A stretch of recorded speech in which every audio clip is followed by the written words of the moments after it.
So I'll be starting now.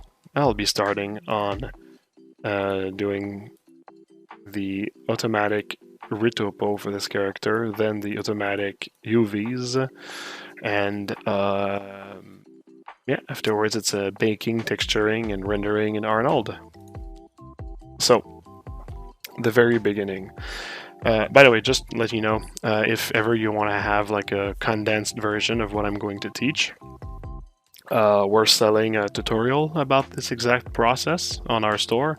So just go at the bottom of the screen on the Chaos Masons link, go to our store page or Gumroad or whatever, and it's a tutorial called Mother, and we go through this exact technique. So like I'll be giving it here for basically for free on Twitch and YouTube. So feel free to use this if you want, but if either you want a more condensed version rather than one that's spread over many videos, or if you just want to encourage us, just go and purchase that that tutorial. Mother, that's the name, on the Chaos Mason store.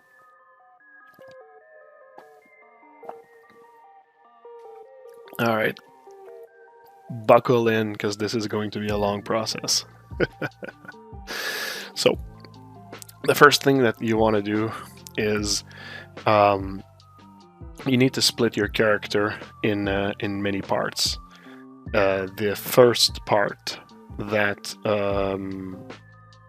okay, yeah, so yeah, we're gonna break this character apart in many parts. What I like to do is kind of like assemble together the same materials into the same parts.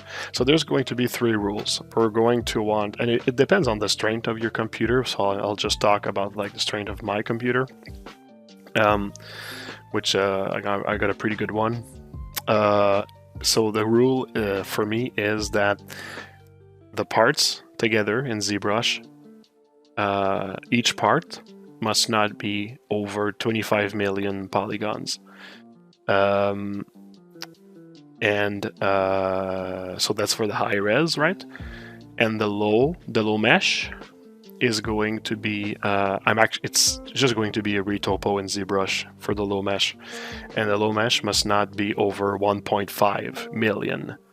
So like for example, I'll be grouping all the skin parts together. So eyes, head, arms, and by like if I group them together, I just want to see if I don't have like layers. Okay, I got layers, but they're not activated in recording mode, so it's fine. So I'll just remove the subdivision levels from this. I'm going to merge down. So that's all the skin parts of the character. Actually, this is not true. I have skin parts in some other areas. So let me go and grab them, and I'll put them all together. I have this, I have some under the foot here.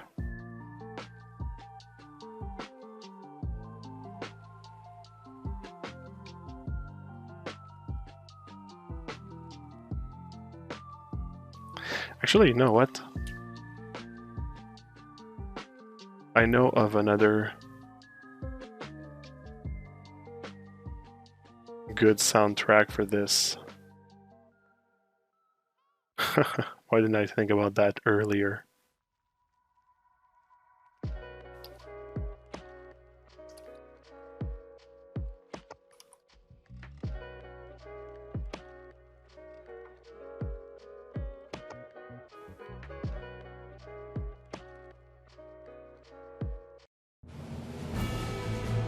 There we go.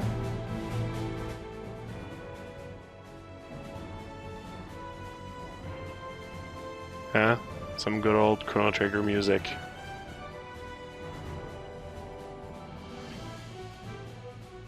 It's so much more upbeat than what we're about to do.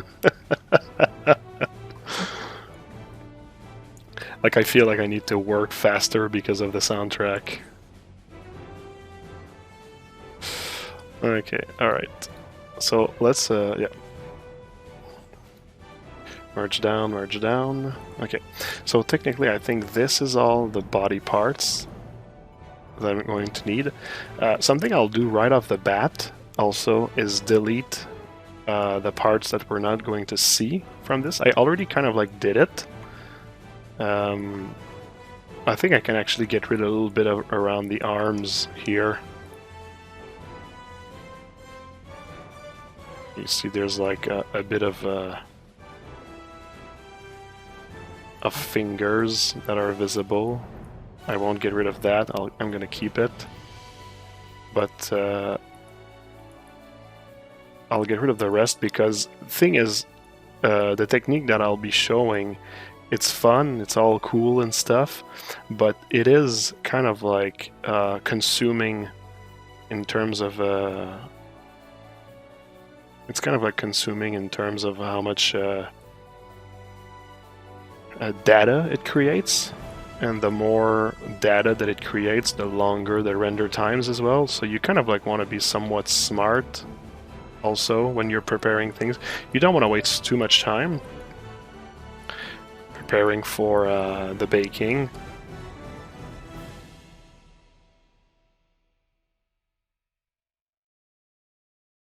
But also, I mean, if you don't, there's a few things that you can do that's just going to help make things like go so much faster. So, alright, so I just used a very, very aggressive color to the eyes just to figure out.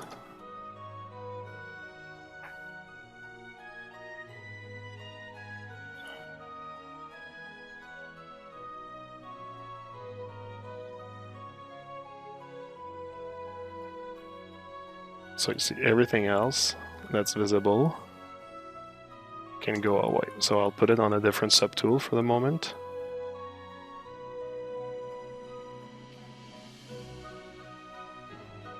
Not a subtool, sorry, a different polygroup. I'll grab those two polygroups. Boom, boom, and I'll delete everything that is hidden right now. So you see, that's going to be all the skin parts that we're going to see on this character, and I deleted parts of the arms here just to make it a little bit more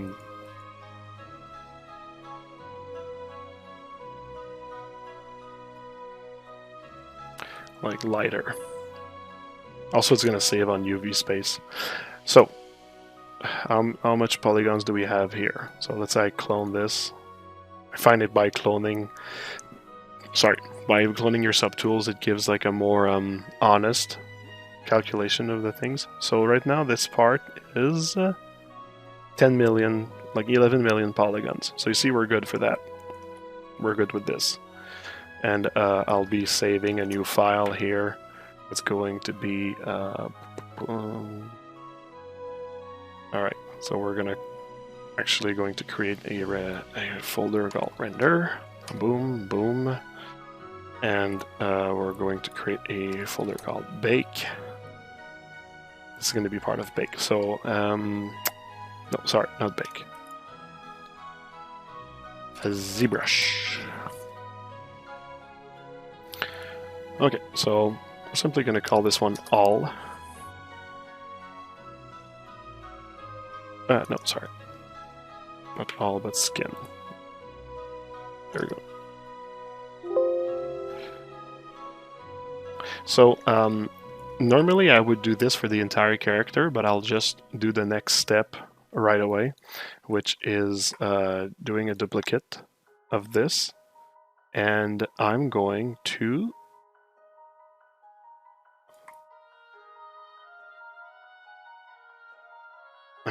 do a decimation of this here. And this is where there's going to be a lot of like waiting time and whatnot. So pre-process.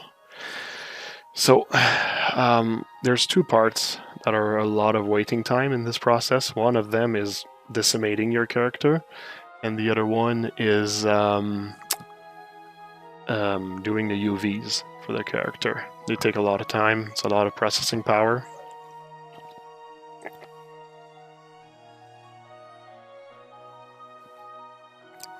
but yeah, you have to go through it. So if you have a good series to watch on Netflix or something, some like let's say one that's kind of like hard to watch on the side or as white noise when you work, just watch those at this moment. That's kind of like what I do when there's something I know that's going to require my attention. I'm like, I'll just wait for the baking stage or that sort of stuff to watch it.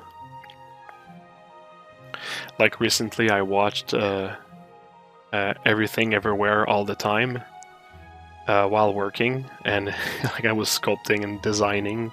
It was a really bad choice of movie. It's an awesome movie, and it requires all your attention to really absorb everything. So yeah.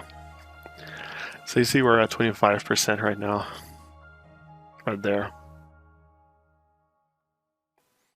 So yeah, gonna take a little while, like I said. This is basically like the perfect time for you guys to ask questions. Because this is going to be one of the talking episodes, let's say. How much RAM do I have? Probably like 128, I guess.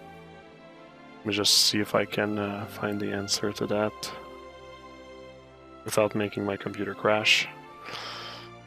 Yeah, I'll become a just chatting stream soon. Yeah, that's what I'll do. Just chatting, show a little bit of cleavage. That's what I'm going for.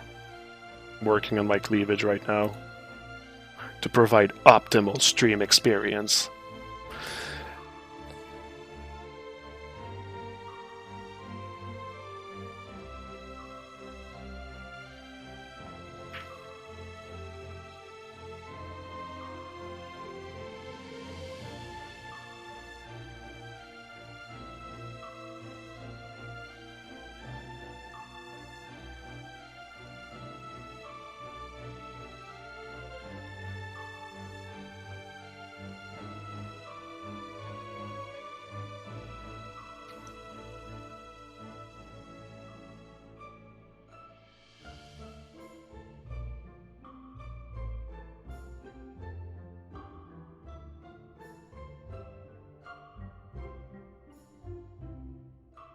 Oh, there you go.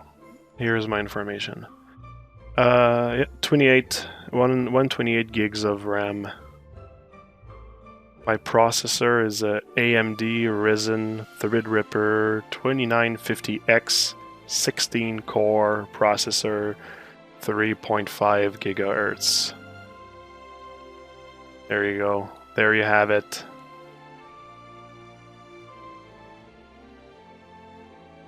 And it's really the processor that is the most necessary in this process, and also while using ZBrush. So it's really the CPU that's the thing that's required the most. Plus, also Arnold is I'm using it CPU based and not GPU based for the renders. I find that GPU gives better results. Sorry, CPU gives better results. So, yeah. Well, I mean, you need a fair amount of memory, but if you're not going to open a ton of Z tools, which is not good practice anyway to do so, you're not going to require that much memory now. You're going to require some, and the more the better. But no, CPU is really the thing that's chugging constantly. Alright, so that's done. We have 10 million. That was kind of slow, I find. Normally I find it would be faster. So now I have to get from 10 million to 1.5, and I could probably go even lower. So we'll just see what it gives in terms of the resolution. Let's go 1%. Boom. So that's the resolution it gives me. You see, we're not really losing anything in terms of like silhouette and that sort of stuff. Like technically, I think that this resolution could probably be good, and we are at, see, 215 polys, or like really under. But it's like, especially with like organic objects, you don't need much resolution to have good results. For hard surface, sometimes more. But you see right now, this for me is really happy. I'm really happy with that. I mean, you could give like 2% and just go like twice bigger. Oops.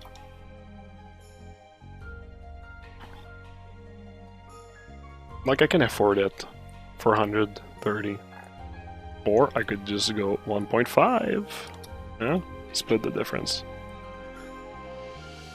So you see, between 1.5 and 2, there's not a lot of difference, and it's not going to do much. You just lose a bit of like the pores, but they're all going to get back with the normal baking. So like I say, we go with this.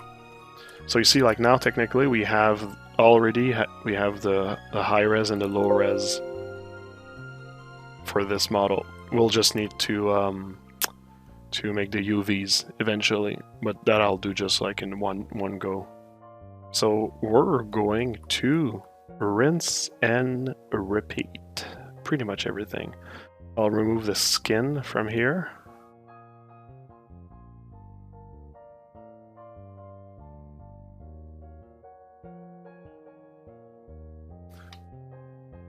I'm gonna save this file as well, just so like I know which part I've already done.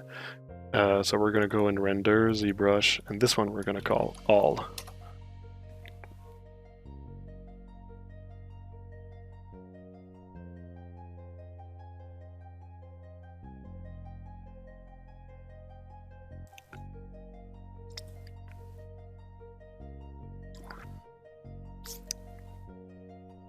Alright, next part. See, next part I could do like everything that's golden. And maybe more, even. So let's try that. Let's just like let's go with everything that's golden. So let's clone this into a new file here. I'll delete it from here. Next thing that's golden, I'll insert it into this file, remove it from this one.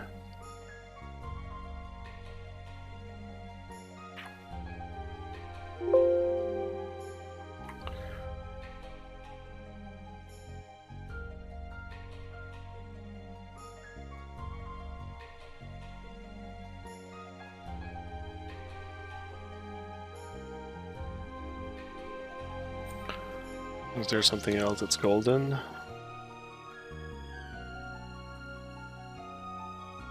Not really. I could take those here. I could actually separate the gold part from the metal part, but do I want to do this? I don't think that I do. I'll just keep it. It's fine if there's materials that are not exactly the same. I could even like mix match some materials together, so it's not a big deal. Now the question is just how much million do I have now in this scene here? Before merging them, I just want to make sure there's nothing in recording mode, or else it'll lose its material. So for all the golden parts, we have, see, we're at 11 million. So I could like match something else on top of this. So yeah, this I can just remove it from the moment. Okay, so I could add to the gold metal. I could add also the other kind of like nice armor, but that's gray. We could do this. So let's grab those here.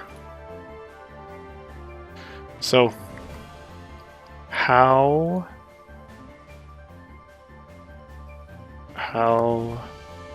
entertaining is this stream right now. One of the reasons why I actually was really hesitant to show this part is really just because it is so fucking boring.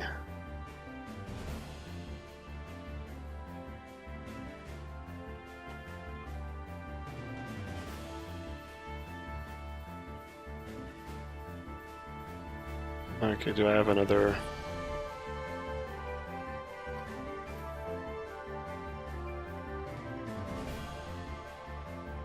Maybe I'll add this plate as well. Let's just start to maybe pre-merge a few things because it's I think I'm wasting some speed right now. Okay, merge down, merge down. Also making sure nothing is in dynamic subdivision.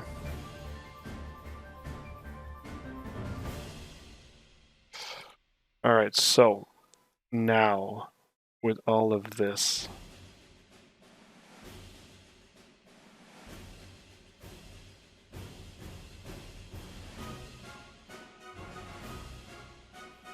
oh yeah, also something else that I can do to save on Polygon is get rid of all the back face of my, there's a lot of armor, I don't need the back face, and I can save a lot in polygons. So right now we're at, see, we're at 20 million, so we're pretty much like near the end, but I have not deleted the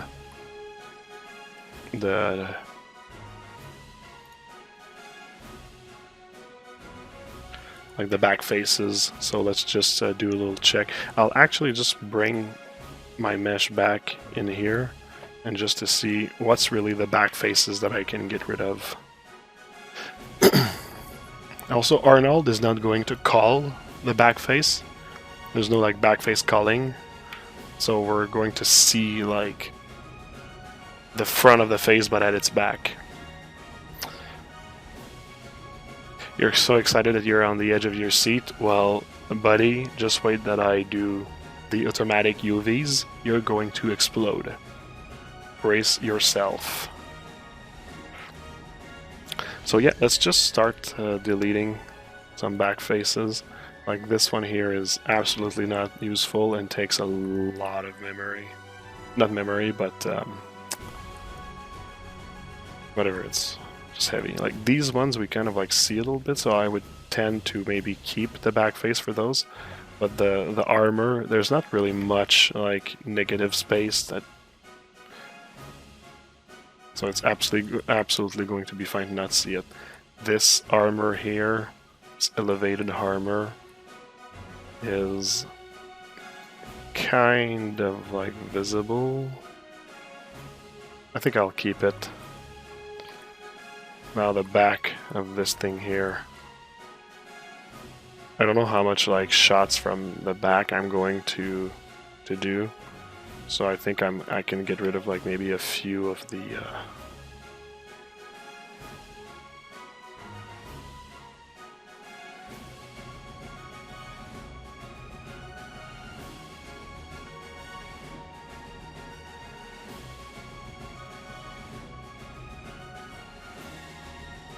it's going to be viewed in double. Like you see right now, it's like it's calling the back face, but like if I put double, you see that's how it's going to show.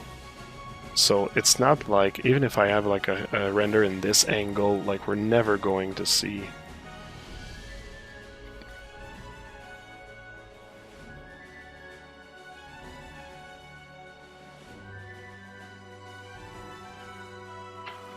This one is much more open, so like maybe I guess I could keep it for like this piece. This one here. And the knee, like there's like the sides there that are pretty open, so I could keep it for this. But we're already getting rid of a lot, so that's good. For the bracer here,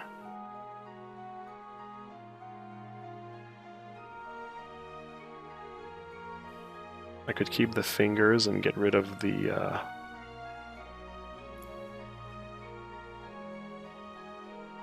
like these ones here. Maybe keep the top one.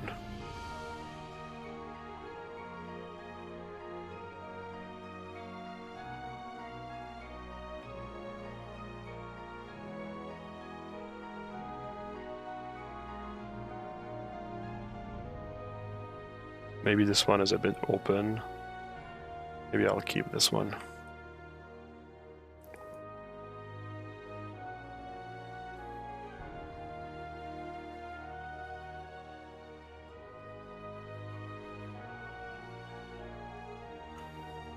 You know what, judgment call, I think I can get rid of this one here as well.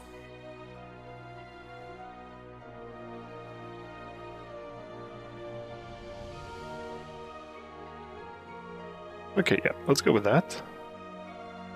It's already a lot that we got rid of. See, this is what we're getting rid of, so it's going to save a lot of space in topology.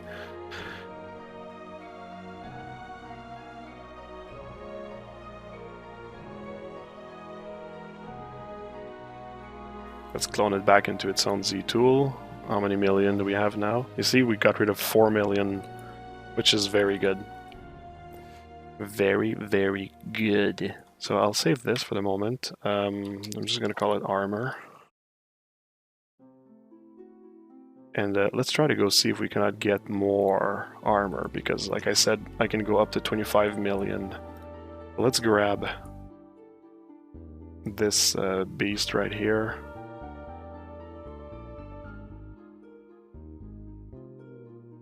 Let's just put it at the top of the scene for the moment until I'm done sorting it out. Okay, we have other metal things which are like attached to the leather here. We also have the chainmail and whatnot. Let's see if we can add the chainmail maybe.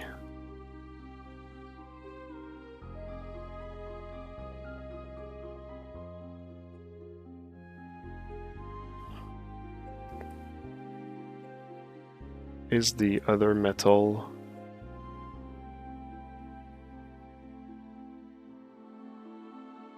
just the metal that is on the leather? Because this one, I'm probably just going to keep it with the leather.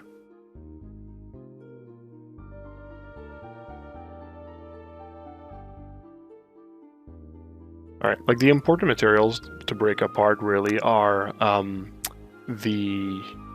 like everything that's skin, because we're going to be using an SSS render material in Arnold, and you really don't want to actually have the skin on the same material as something else, because the skin is so like it's so long to render that you want to have the least amount of skin to render possible.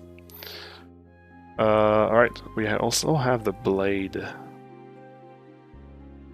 But I think that we're going to be like, with those we're going to be up there in the million polygons. So let's merge a few together anyway.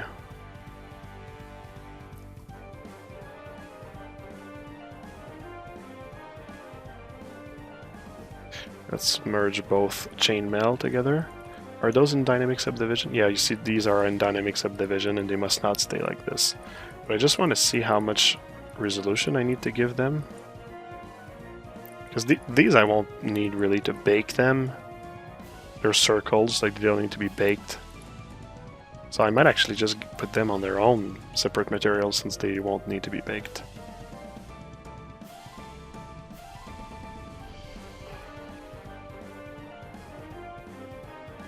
Yeah, let's do this.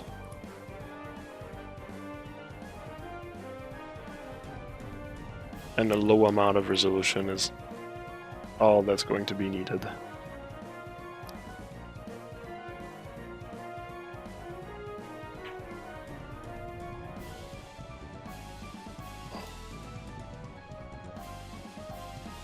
Let's merge them together.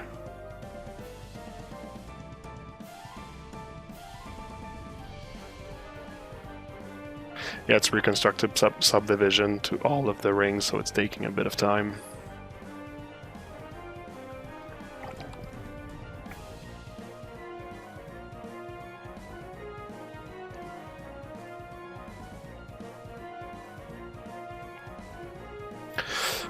Maybe a bit too much time.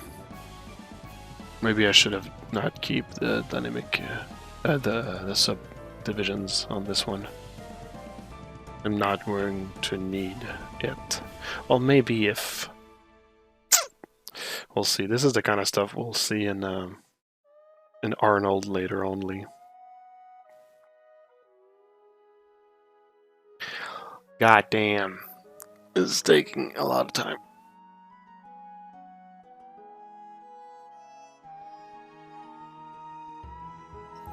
Well, you know what? This is taking so much time. I'm actually going to do just a 2-minute break to go get something in the fridge, so I'll be back in a second.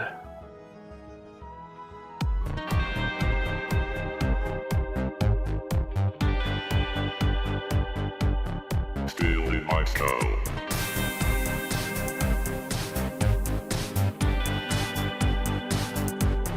Still in my skull.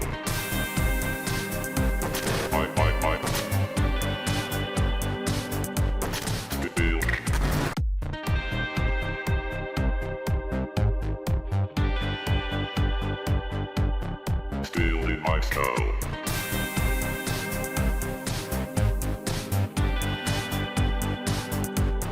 Still in my skull.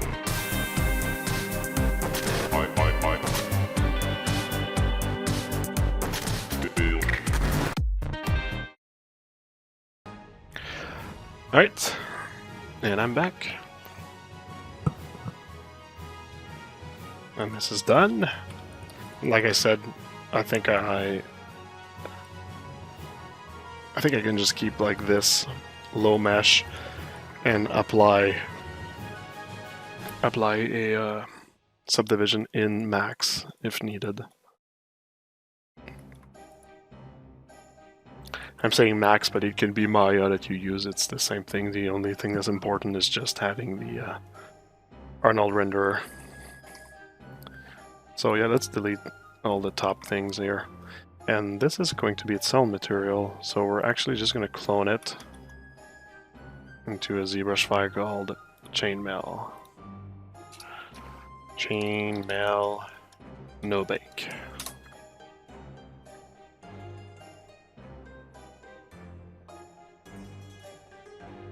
So let's add our remaining piece of armor and the blade.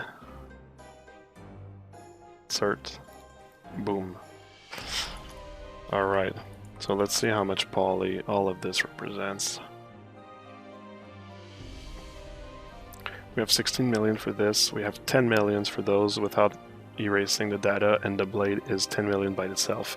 10 million that cannot be deleted. So the blade, I'm going to make a call right now that the blade is going to be alone on its own. So, just blade. Boom.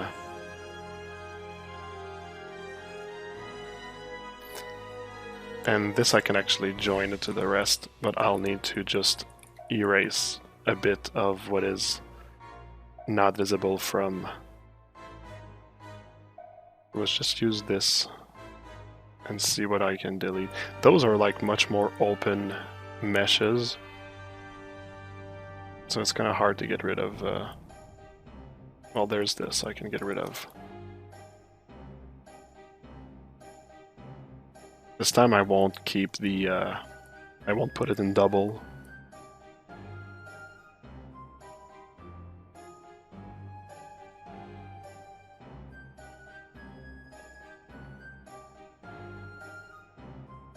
And I think it's safe enough to get rid of this one here. Also, something else that you can do is I can just make some part of it reappear. Like I see it's missing a lot, but it's still part we won't see. Like I said, we will see the back face anyway. It's going to create a shadow, so it's not like we're going to see anything. But if, like, for example, like this bothers you here, what we can do is we can actually just like get a bit back manually like this. Let's say we could grab those edges as well. We're gonna put everything on a different poly group. And now we know that we can just pick this and like get rid of the center. See, that's good. You can still get rid of this one as well. So, if I get rid of this, how many million polys does this create? Oh, we didn't get rid of this one. Let's delete this as well. 7 million.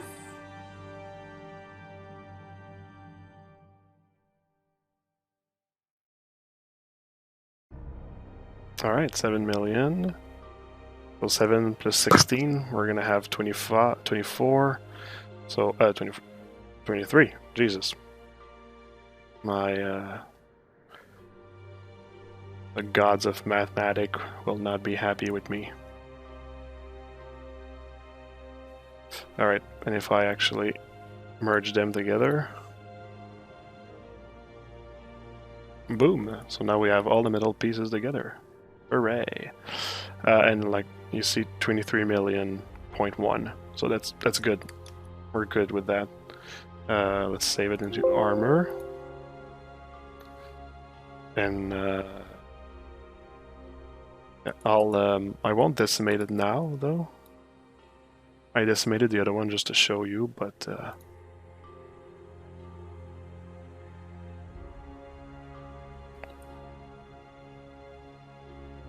and there's some that's going to need to be like alone. Like the cape easily has to be alone, because I think the cape by itself is 22 million just for the cape.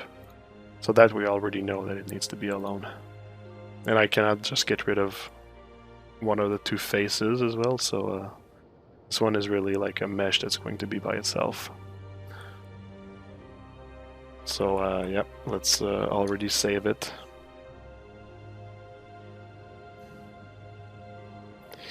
Cape. A big.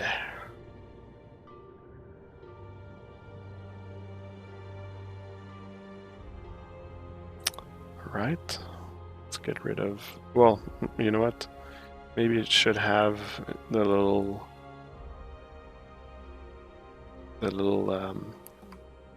ripped clothing thing with it.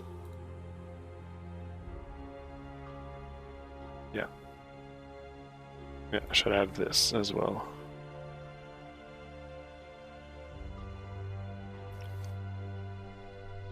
Is there any dynamic subdivision on those? No.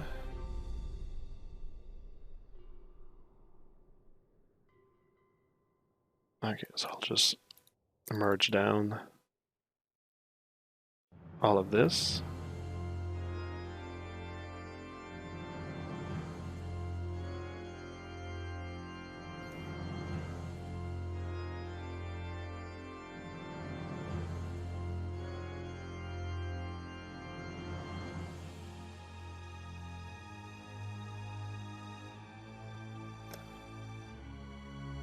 It's gonna add 400,000, so it's gonna be fine. Let's merge it. Oh no, I should not have merged it because I will not be. I don't think I'll be decimating the little hair parts.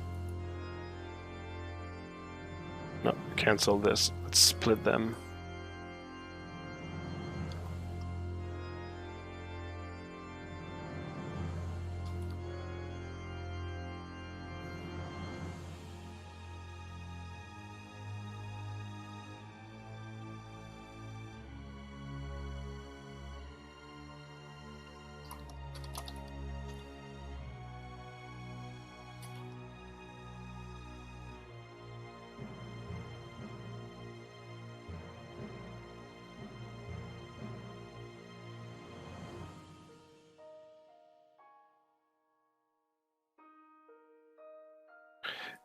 I think that's going to be all right.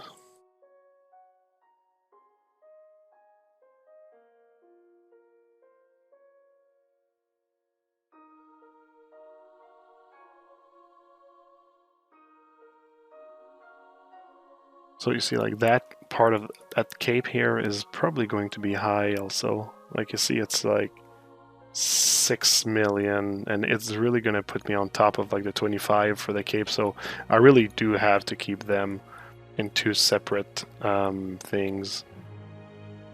I don't know, maybe I can get like those parts here, those small parts. Maybe it's pushing it. No, I think I'll actually put them in their own files here. Anyway, so yeah, this is really like just chatting episode. If anybody has question, it's really the time to ask them. Like question that don't require me to make demonstrations, I mean.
So this is 7.7 million plus 200,000, so we're still pretty good on this one. We can add much more.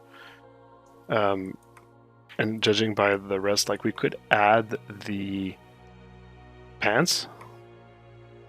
There are going to be two types of very similar cloth. So this is absolutely something we can do. Let's add the pants. And there's also the pants. Well, there's the bottom of the pants that I, for some reason, have in a different subtool.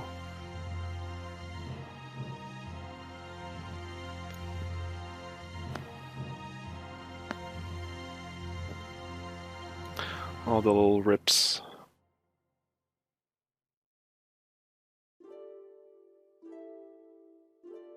All right. We have all of this. Do we have other cloth? There's a little bag right there I could put in probably. The bandages. Do I want the bandages to be on this? Yeah, let's do it. I'm sure there's a lot of space. Bandages.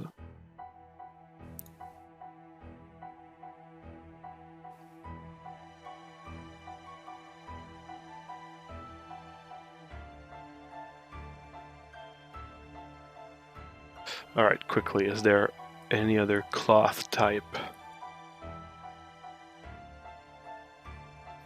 Arguably the ropes could be, but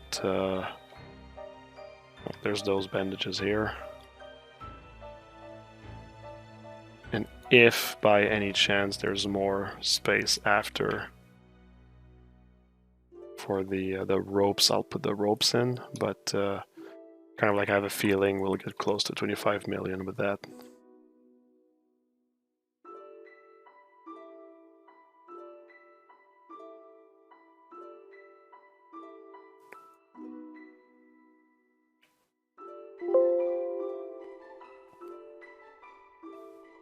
So you see the rest we're gonna have is like rope, leather, and some small metal parts. Alright. I said that Chaos Masons will be at the Zebra Summit. Well, not Chaos Masons completely, but me. I'll be at the Zebra Summit. Can you say anything about what you'll be showing off more Neo Apocalypse?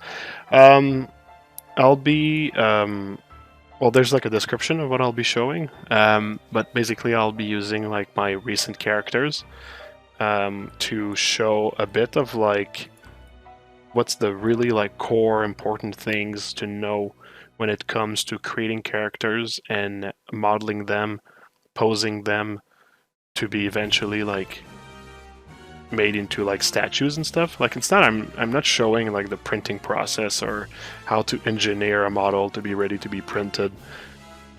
Like I'm really just like showing like my techniques on how to sculpt the characters. But with the idea in mind that later I want them to be like statues with like posing and everything. So it's not necessarily done for printing. Like, you know, I love to just pose my character and render them. It could be just for that. But there's going to be like a side idea of like preparing them for like eventually be printed and stuff. So just see it as like me showing all my cool tricks that I know and whatnot, and giving them some context within the idea of printing them, like preparing them to be statues.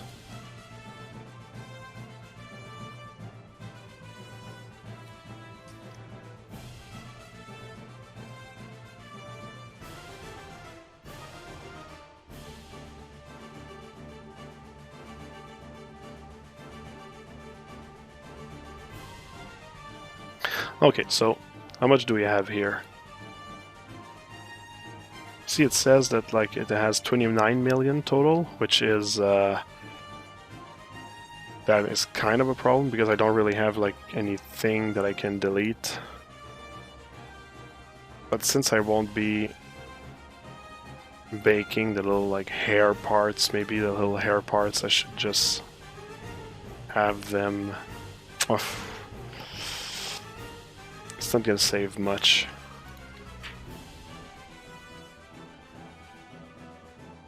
And it would be really cool to have them all in. So something that I could do is I could decimate the high res because I won't need all this resolution. Pants, I'm not sure I'm going to want to decimate the pants, but okay, so let's, okay. So here's an idea. The idea is that I'll be over 25 million if I just put everything together.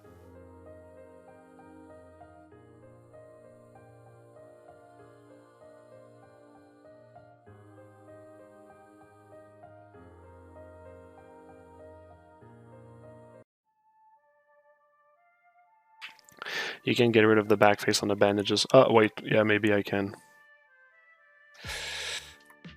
Good thinking. Oh crap! I don't have the poly loops anymore. Well, that's a big pile of shit. Maybe I can just get them back by. Give me a sec, because yeah, I think this could help like tremendously if I am able to do this. Okay, so let's reconstruct subdivision and see how much I can get to poly groups back by using.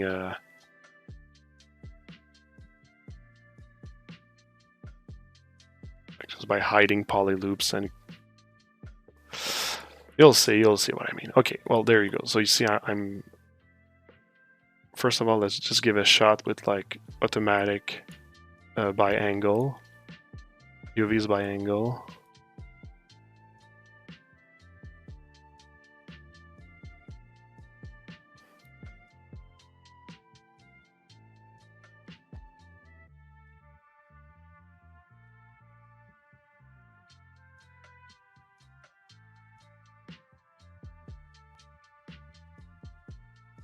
Okay, so far so good. Let's check the others. Those ones seems to still be problematic. Well, not that much. It's just there's going to be a bit of like weird artifact inside, but it doesn't really matter if I keep him, I guess.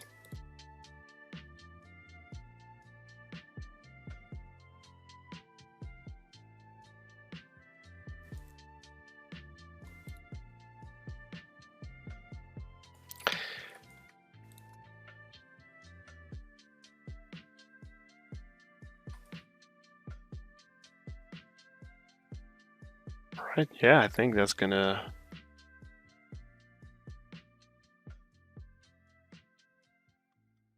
Yeah, I'm pretty sure that's gonna work. We have like even a little bit of like the edges and stuff. Let me try something. Let me delete them. And if I actually just grab my skin material, not skin material, but my skin Z tool here. Let me add those bandages.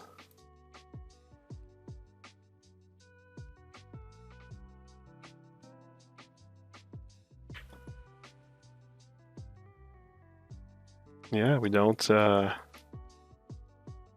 they're pretty skin tight, so that's cool. Awesome.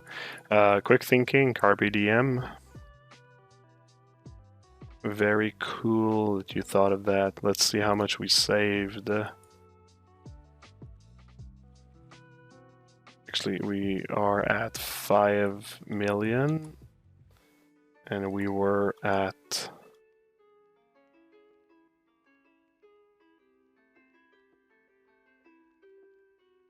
wait, it's not registering. Okay, we're saving 2.3 million. Yeah, very nice. So let's see how much it's going to...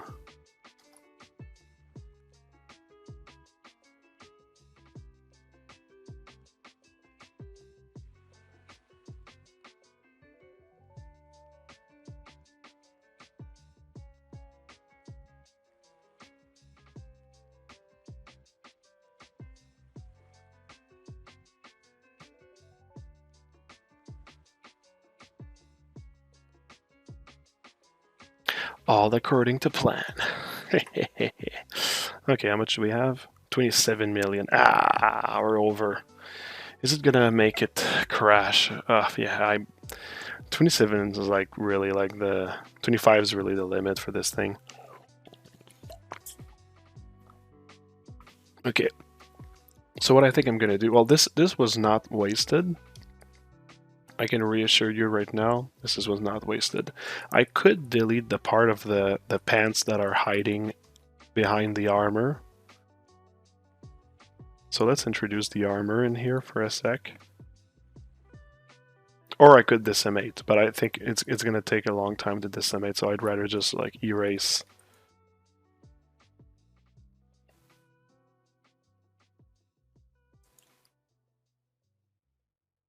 Parts of the pants that are not visible. Nowadays say I have no time.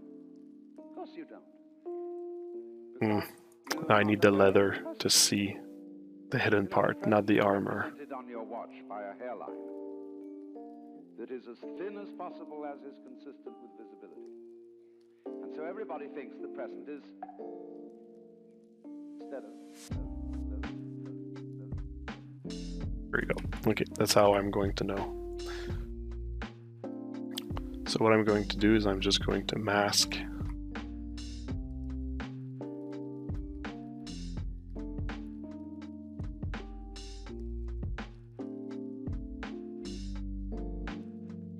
So that inside part here is all masked.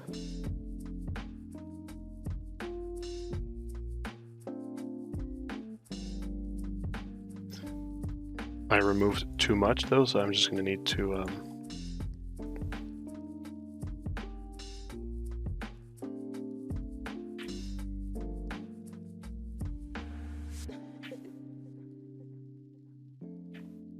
Now, the present is the only real time.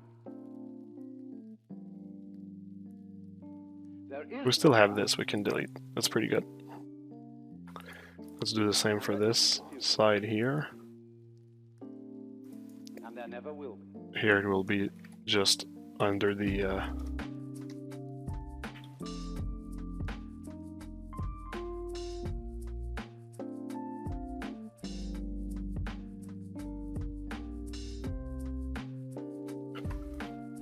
and that chunk in the boot.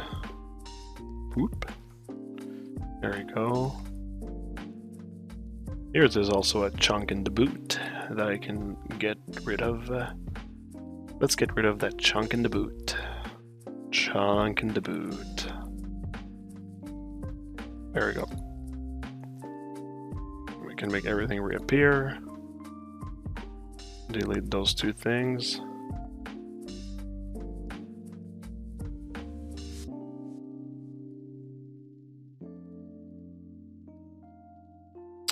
Yeah, I had layers on this. Weird.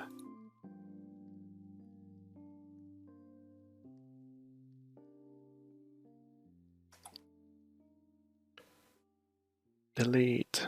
No, how much is it now? 24.8. We did it. Hooray! Let's bring it back here.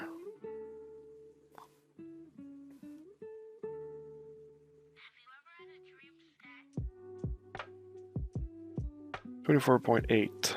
That's very good. And we have these in little fiber. So I could technically have the little fiber be part of it, but like the little fiber, we're not gonna bake them, so it's not like if it's really. But are we gonna texture them?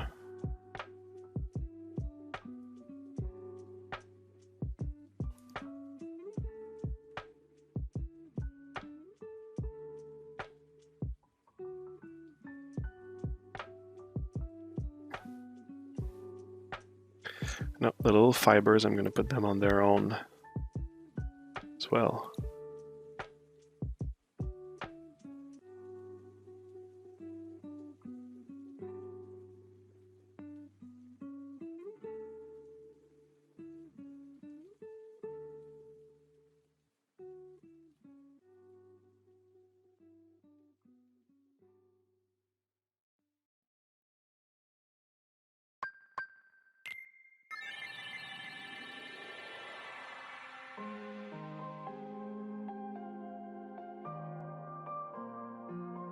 I might not even need to texture them. Maybe I'm just gonna assign them like a solid color in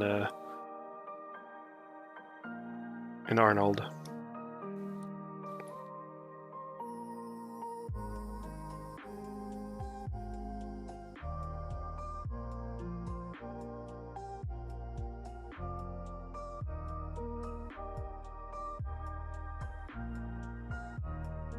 So it's going to be just fibers.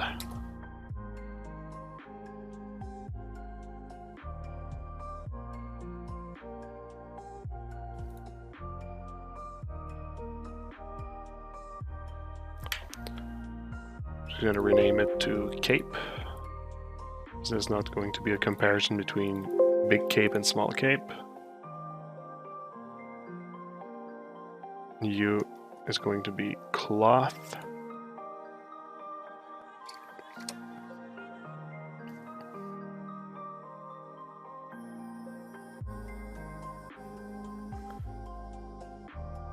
All right, and what is next? So how much more million polygon do we have in this scene? It says we're at 50 million. So there's still going to need to be 2 parts. So let's go and grab the leather.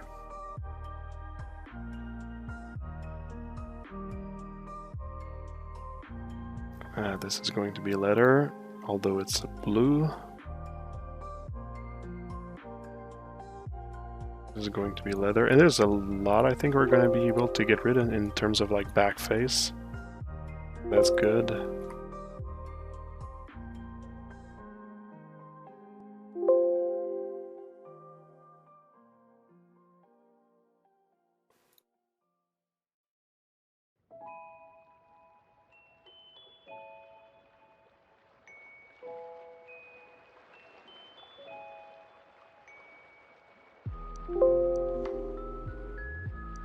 All the bags at the back.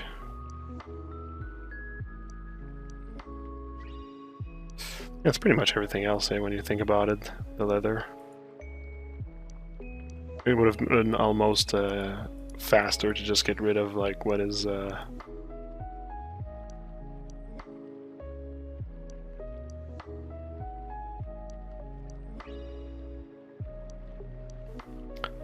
yeah, the rest is straps and stitches and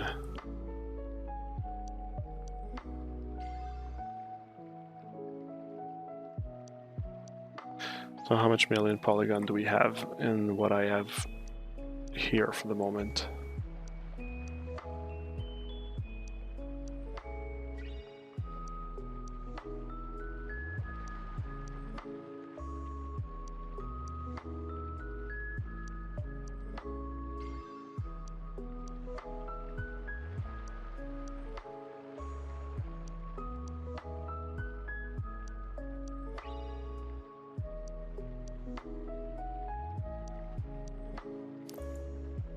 Alright, let's clone it. For these, we are at 22 million. Really? Okay, I thought it was going to be higher than this. So what about everything else in that scene?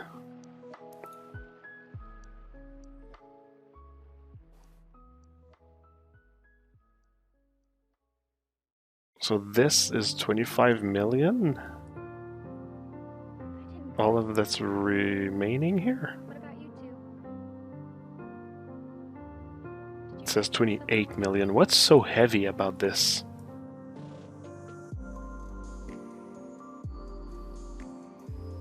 I'm not sure what's heavy about this.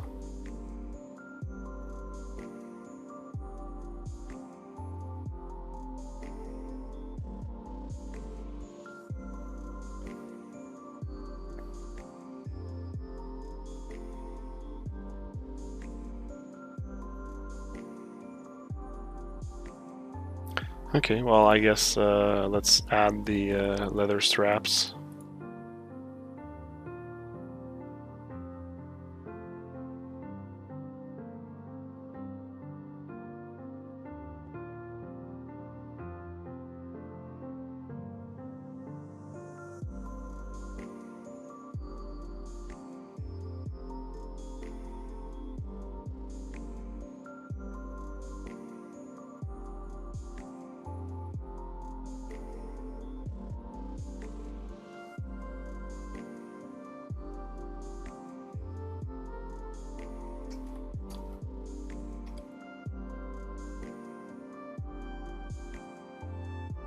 Do we have anything else that's leather? Yeah, those.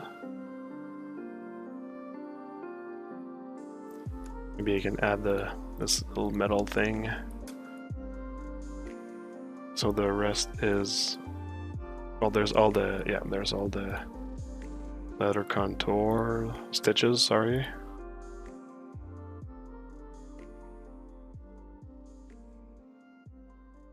Yes, this is rope. Rope, rope, rope.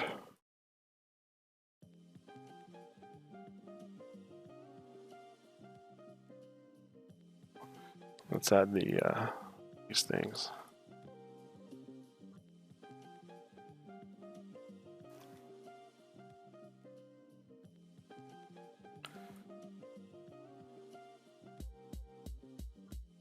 Okay, so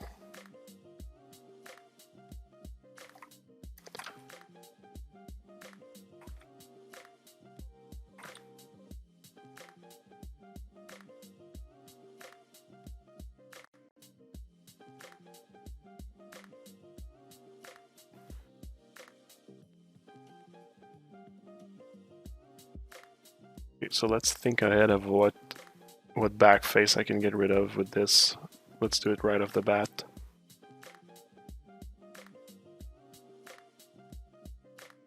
Let's put the rope invisible for the moment.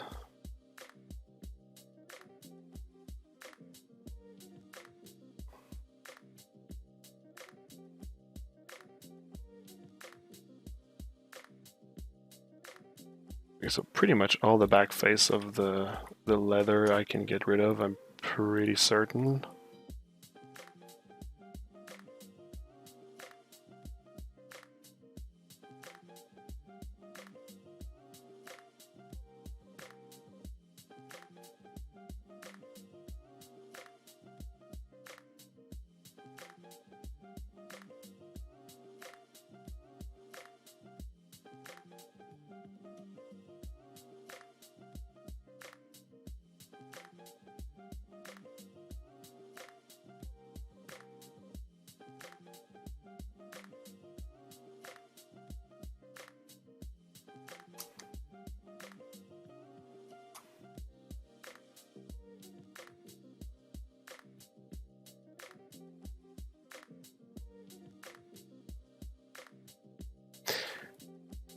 kind of like easy to tell that I won't be needing them just by the fact that I saw that I didn't put any details on them.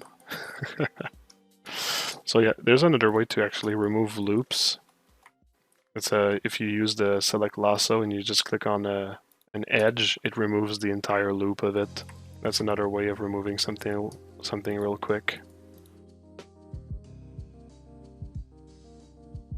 You need to lower your subdivisions though to do that. No?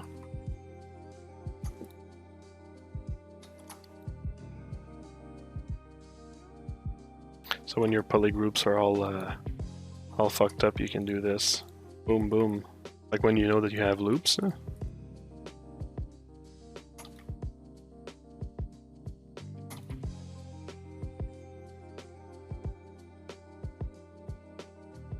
Oh, this one's done.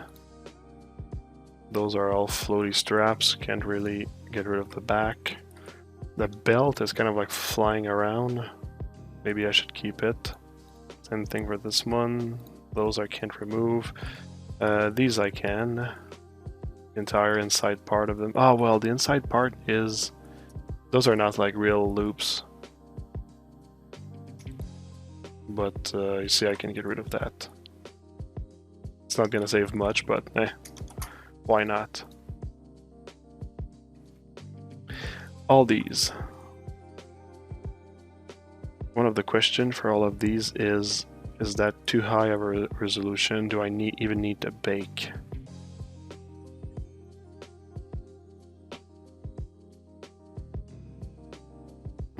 I think I actually need to even subdivide once more for those.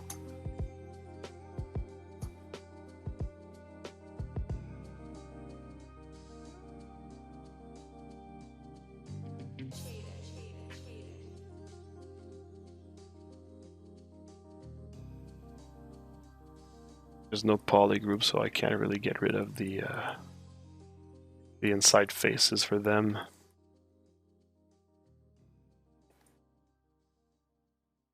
Okay, how much are we at for this? Let's merge everything together.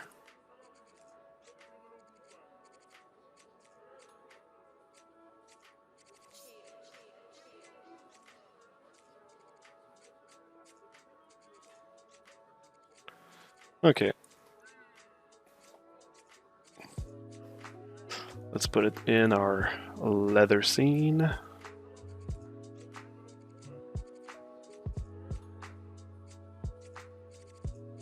Okay. Let's delete this. And the rest here is going to be the ropes.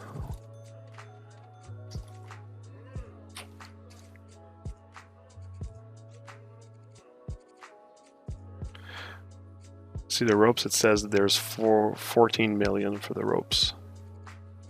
And for the leather, right now we are at 22 million plus 14 million.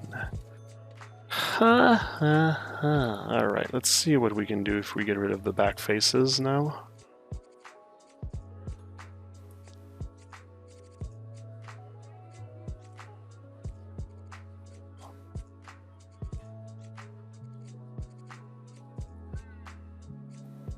Right, and to be able to really see correctly, I'm going to add a few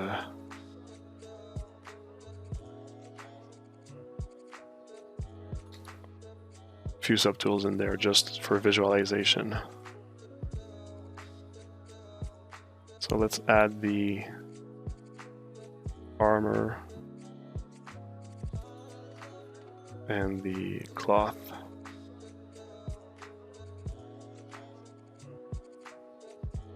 And also the skin.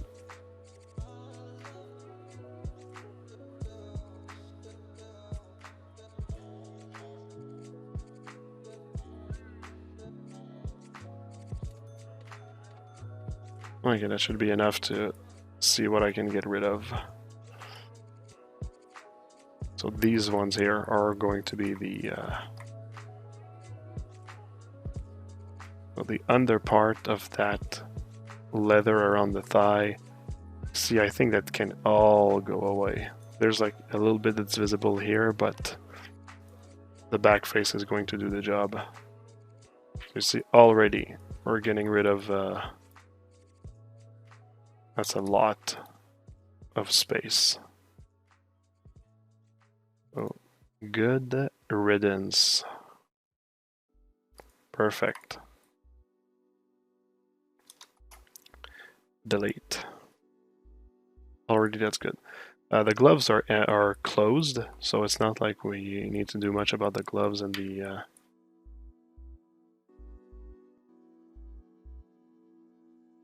can I get rid of this here? Whoops. Probably this one here as well. You see, like, this is saving a lot of space, so that's pretty good. And we can even get rid of like the front as well, because like the armor is hiding it. But maybe not the entire front, but like a part of it for sure. This we can get rid of, I'm sure. Yeah.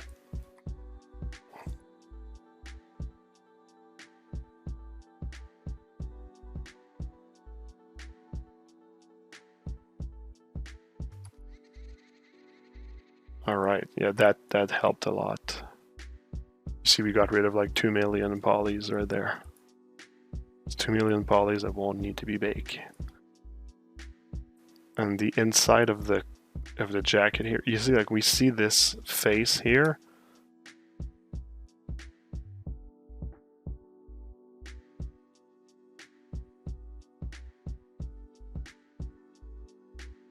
But like there's going to be a back face here, so I don't think that it actually matters that much.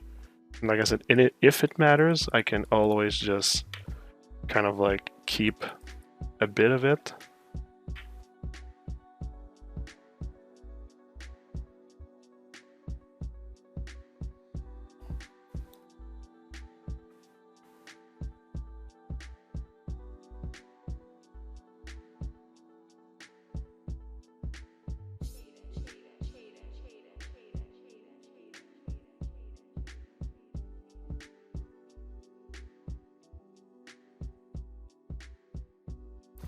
So you see, I kept a little bit on the border, and now we can see it's more than enough. So I can confidently delete what is hidden right now.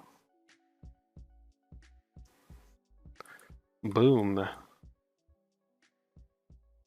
And for this here, yeah, I think I'm going to delete everything that comes after this here. This is going to save on a lot of space as well.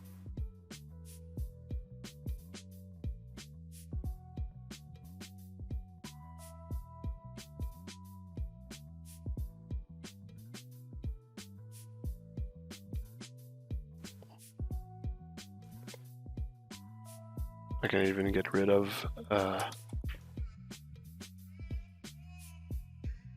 this backside here. And by the way, like, everything that I'm doing right now is just to make things easier later. But I could just keep them and bake them as it is, but because like it's just gonna make things longer later to bake or to do that sort of stuff. So it's not like mandatory to do that. It's just something I personally really like to do. Because I find that like the later steps can get so long and boring, and this is like, yeah, you can spend a bit of time prepping, but it'll be worth it in my opinion. So now we have this we can delete.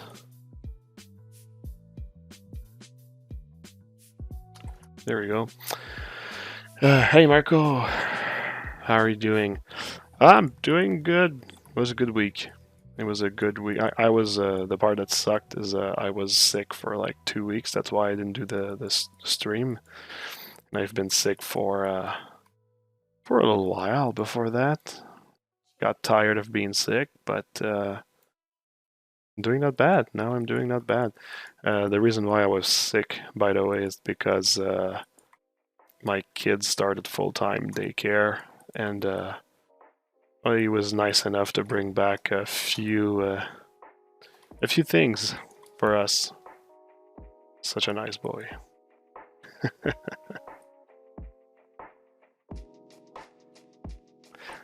Those parts here, don't need them.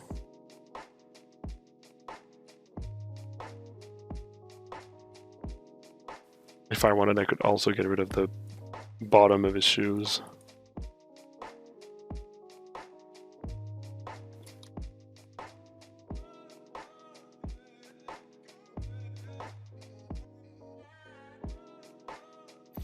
Alright, that was good. That was good.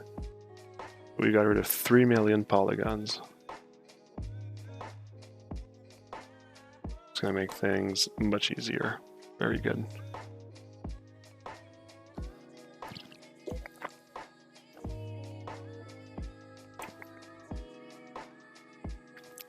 Yeah, kids, it's like, it's bound to happen. It's bound to happen that they're gonna get something. It's part of the deal. Okay, so for the leather, I think that like what I'm going to do is, since I'm going to need to split it in 2 parts, I'll just have all of the parts that belong together and just like split them in 2 parts depending on the area on the body. So let's just merge down everything like this and split it into 2 parts. Let's delete everything else. Boom. Alright, so let's try maybe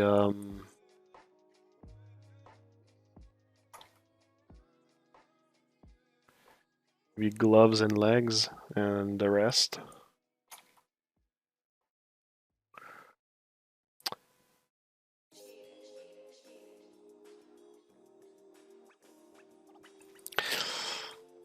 Every time he starts school, a new present comes back with him. Yeah, I wish children were not so generous with that aspect.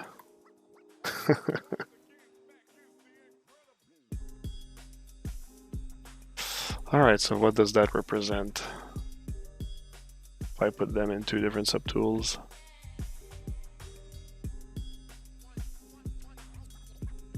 $18 million and $15 million. There we go. That is a good split.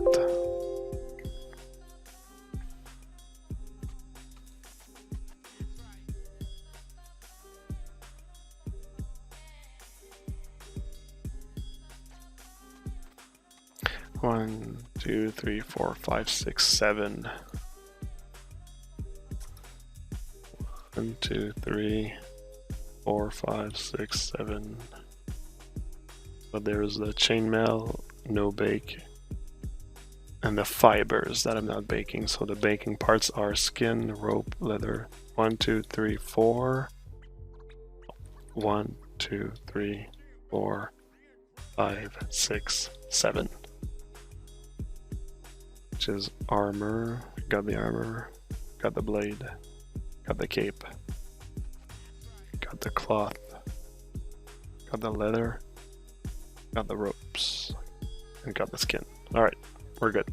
So these are all the bakeable parts. So I just have to check the ropes, and technically we'll be done with like separating everything into the groups. Now the question is, will I want to have the fibers of the ropes into non-bakeable meshes? And the answer is probably yes, because I just don't want to have to UV them, because I feel that they're going to just waste a ton of space. So what we're going to do is, I'm just going to go ahead and split all of them. And they're already split into different subtools,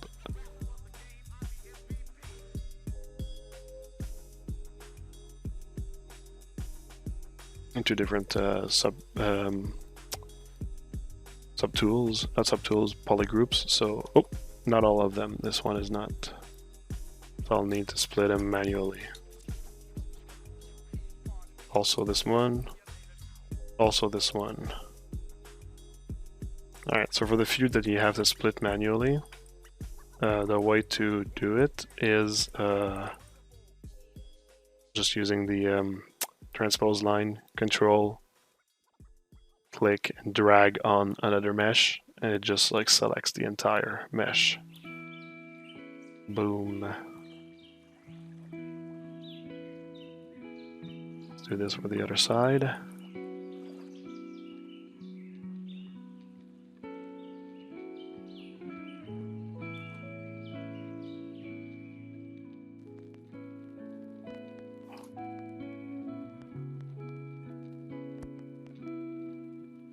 There we go, all ropes, all fiber, split them. Boom. Alright, same for you here. Oops, okay, this one is pretty much entirely not separated, so need to do our little trick.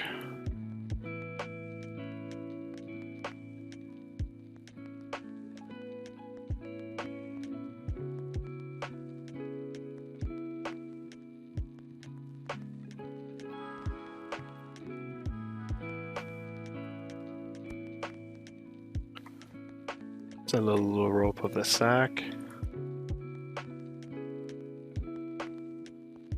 These are not split, so we'll need to split them manually as well.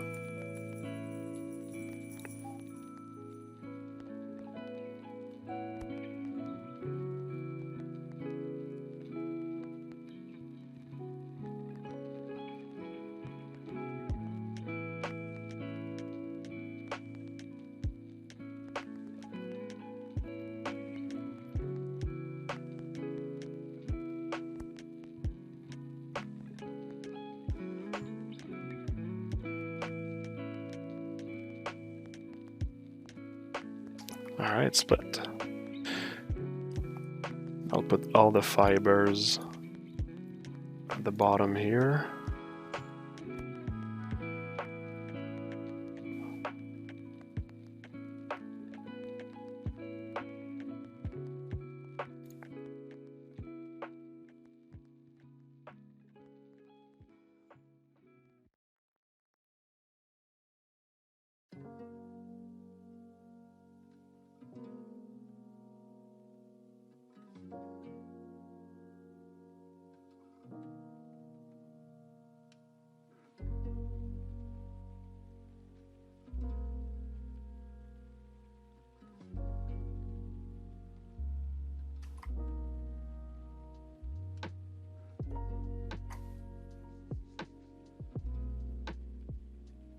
Alright, and merge down all the ropes.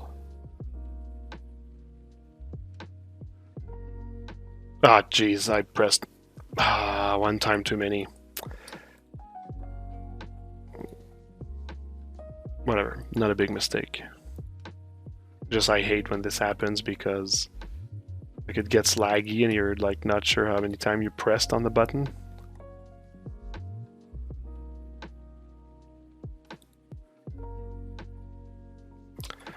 Alright, we're good again.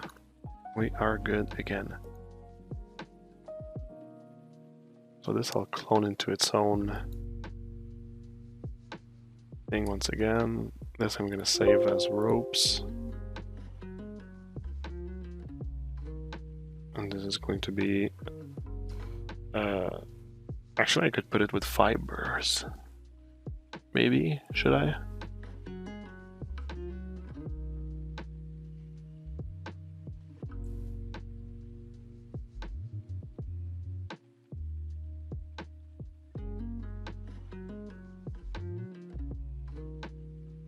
Yeah, I'll just include it with fibers, I guess.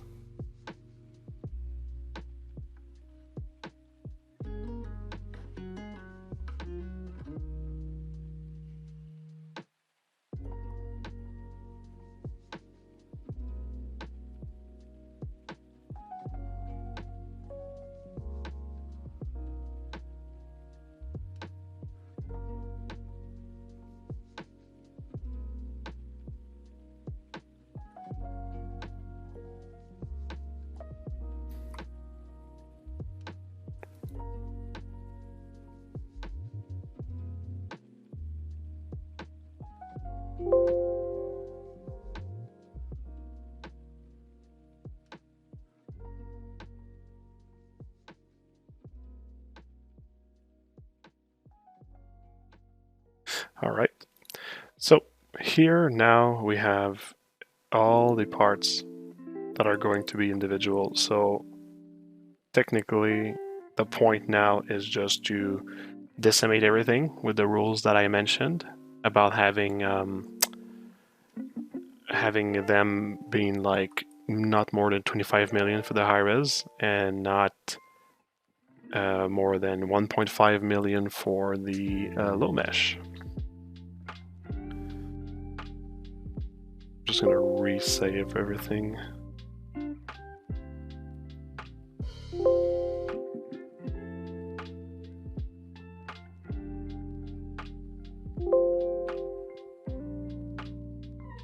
Well, everything that I worked on recently. This is fine. This is fine. Okay, all right. So now we're entering the Decimation Festival.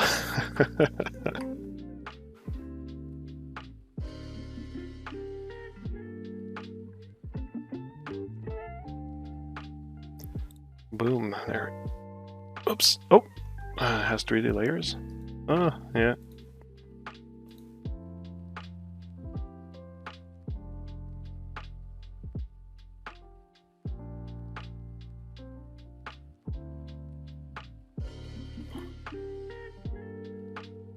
Yeah, I was like wondering if like I should actually be removing those like scratches here. I think I will. I'll keep the big ones. I'll remove the small ones because I'll actually just want them in texture instead.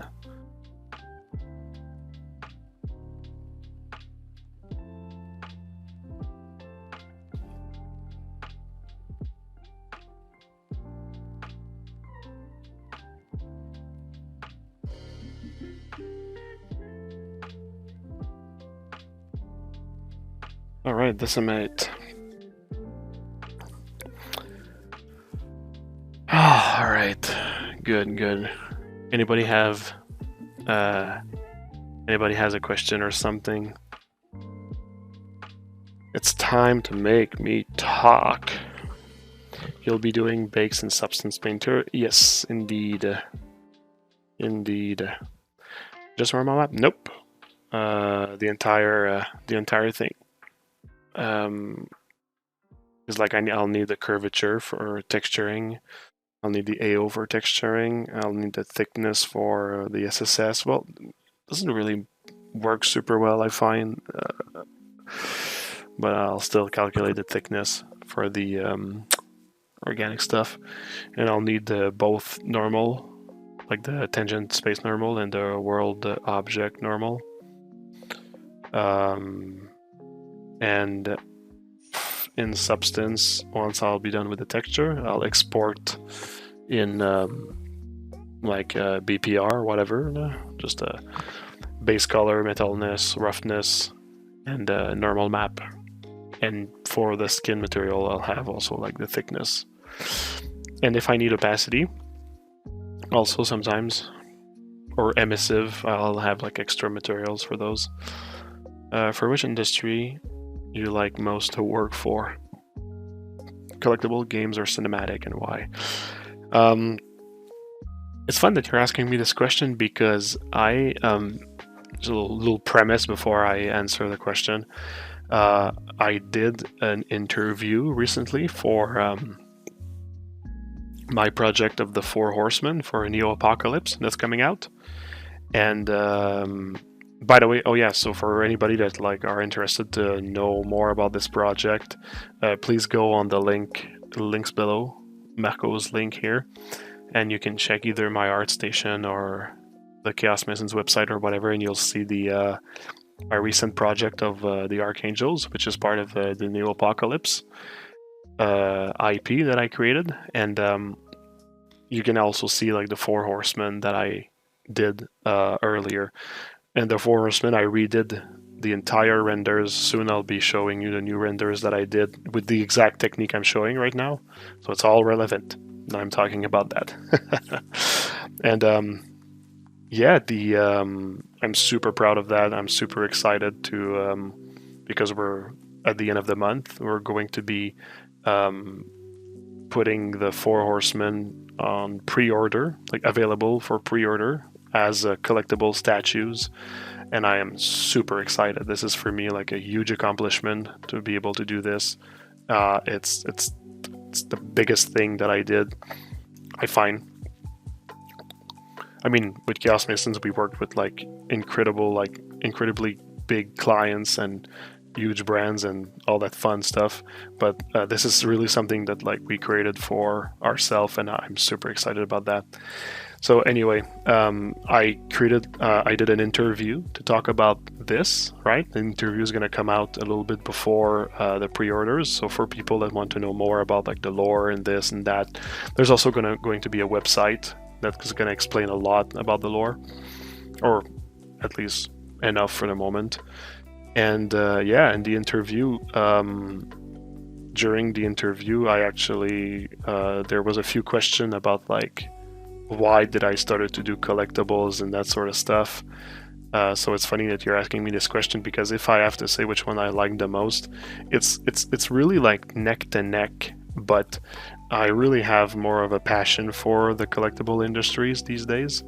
And the reason why is just because I really love to pose the characters and to sell them in like a motion or something.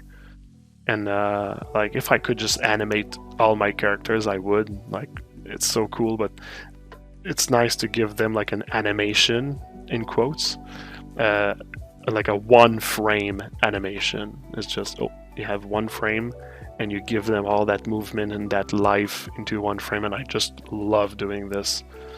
And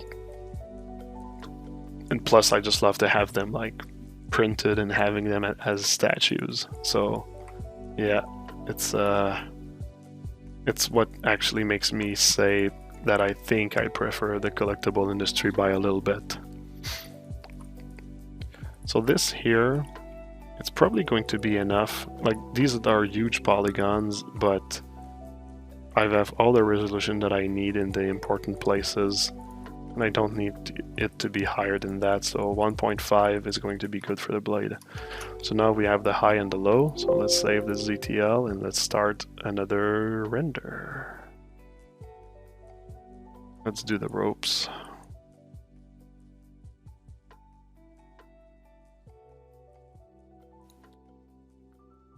Duplicate.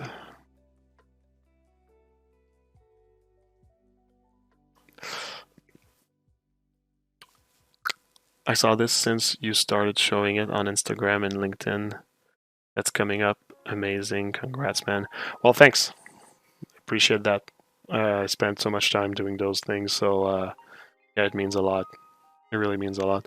I'm like heavily considering doing more with this franchise than just collectibles.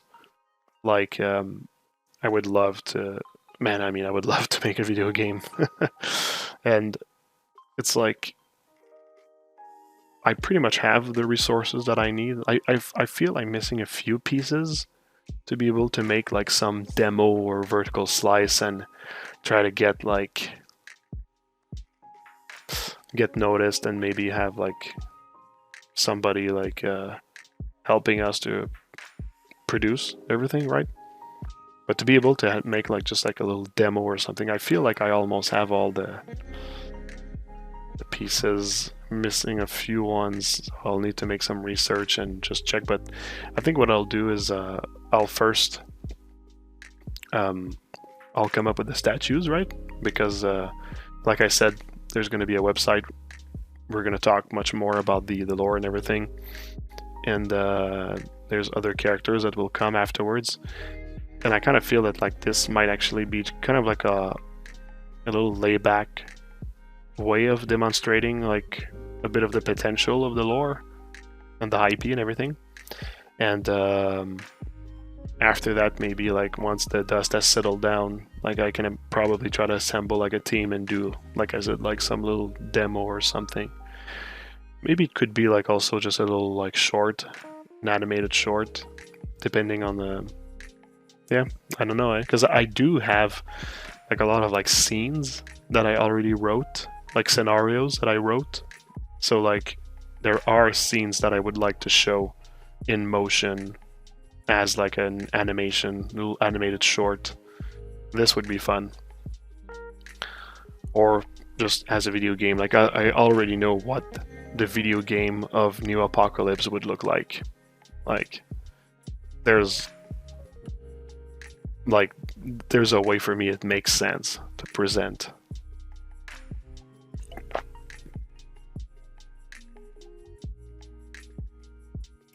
Yeah, I would love to see some Netflix animation about that as well. Netflix, if you're listening, call me. Call me. We can make this work, man. Like, for the lore and everything, I already have all the major beats. They're already written in the story. Like, what separates the story into X amount of seasons. And, like, what is the season trying to say, how it actually advances the whole, like, story and everything.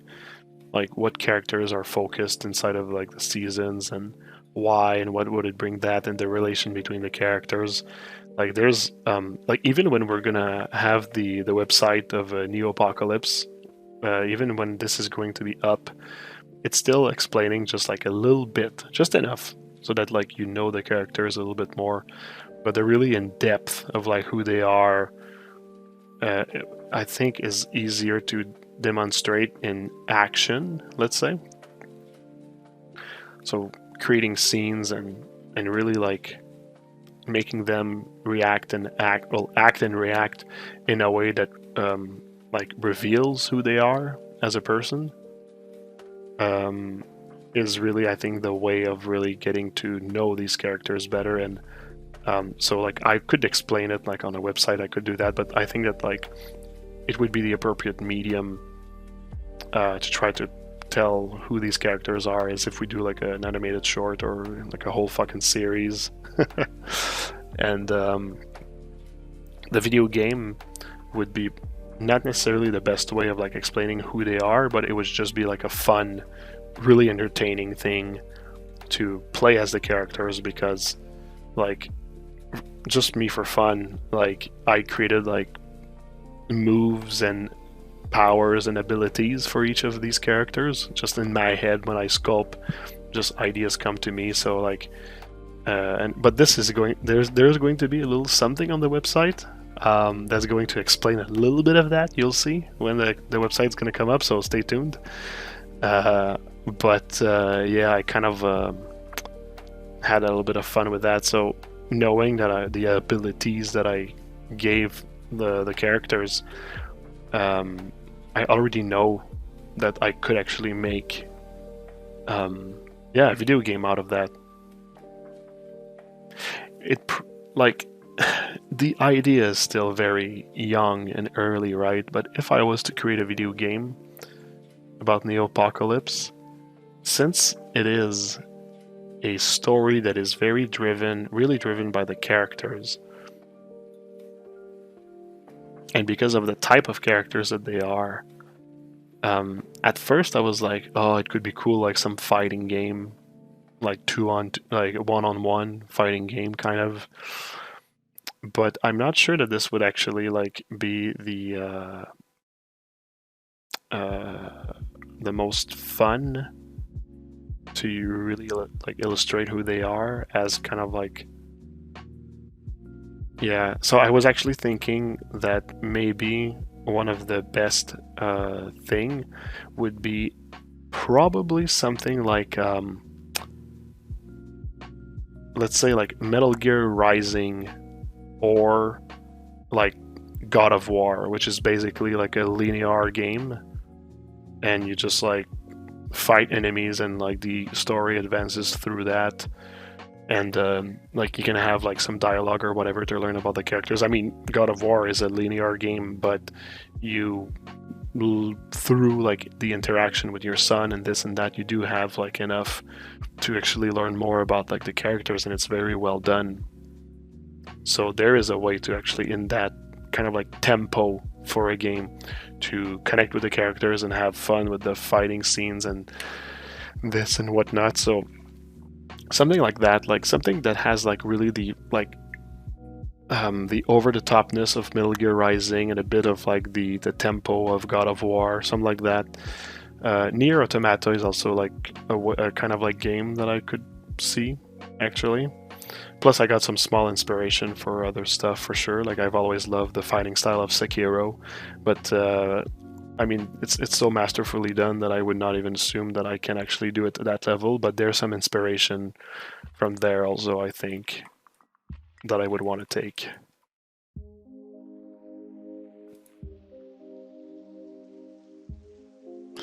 All right, 1.5. That feels maybe a bit low. We're at 400. We can actually do a little bit more. Let's say 3. I really want to get like that fiber in there.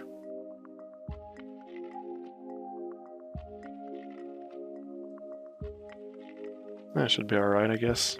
We're at 8. It's a lot for just ropes, but since there's like they're all really like fibery, I don't want to lose too much resolution. So let's go with that for the ropes. Alright, next. We have the ropes, the skin is done, we have the blade. Maybe the cape.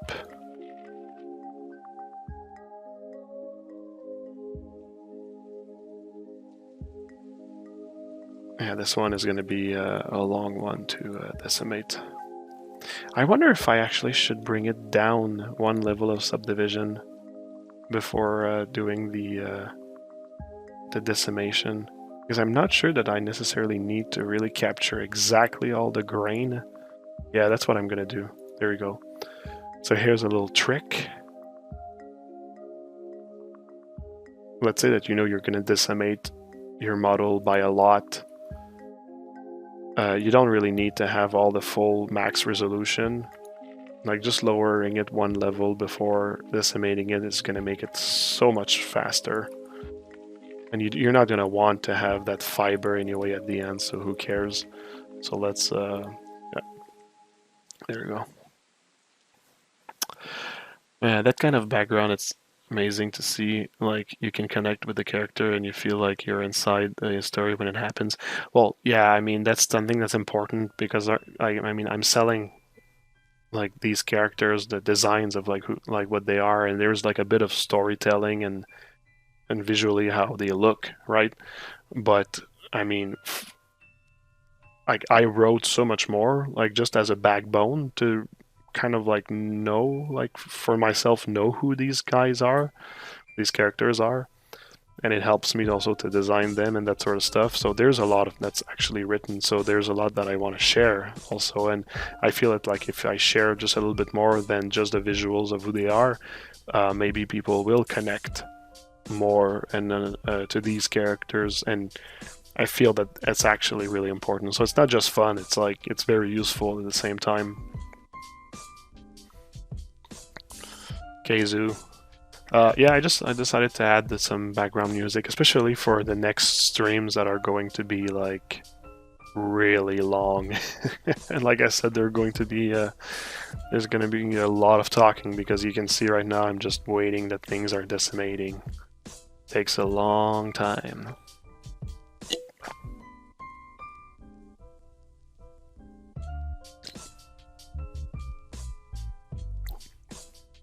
Takes a long time, but like, I mean, we're doing good with the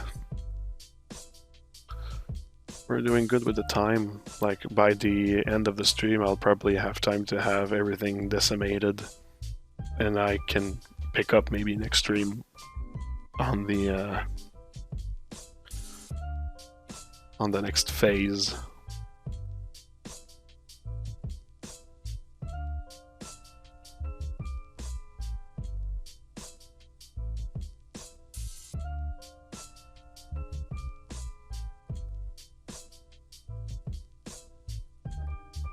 So yeah, anybody else have a question, something?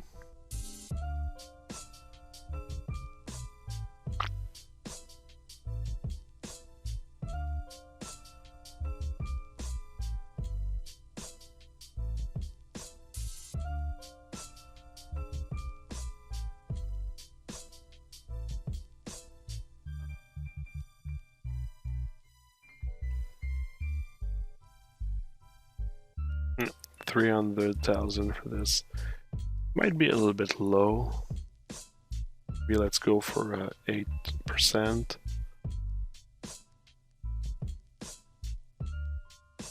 That's 1 million polys.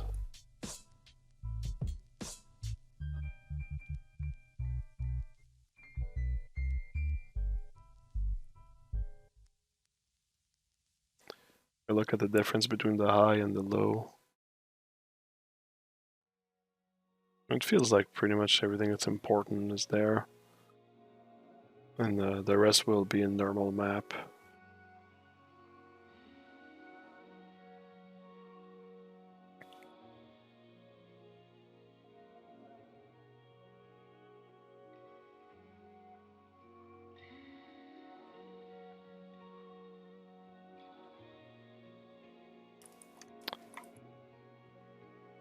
Let's see, what if I get closer to 1.5?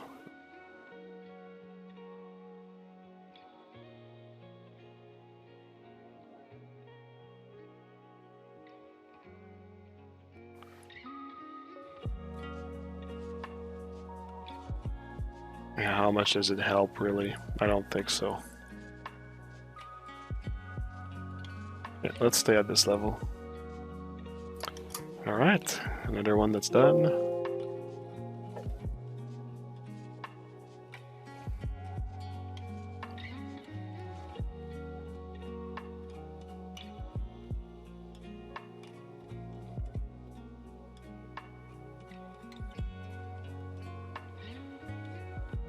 Okay, leather. Do I do leather now or later? Well, all the remaining objects are pretty heavy, so I guess I don't really have any choice. Let's just go do some of the heavy stuff now. Duplicate.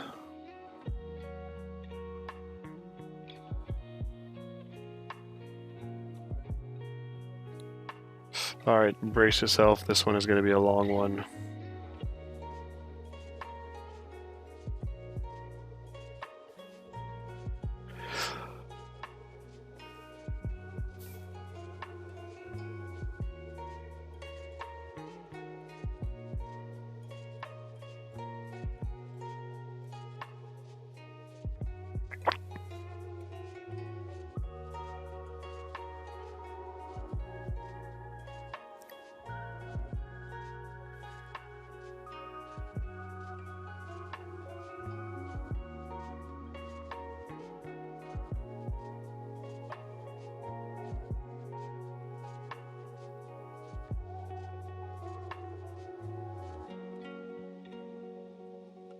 Did any of you saw the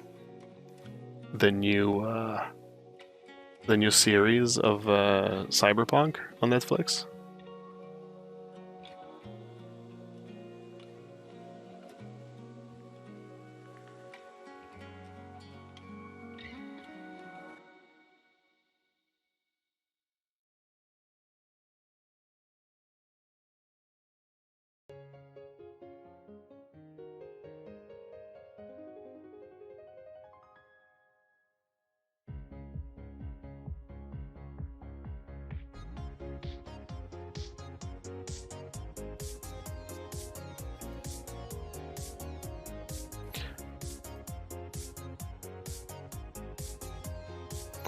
Yeah, it's well, I mean, when I started the... Okay, I don't like that song. Jeez.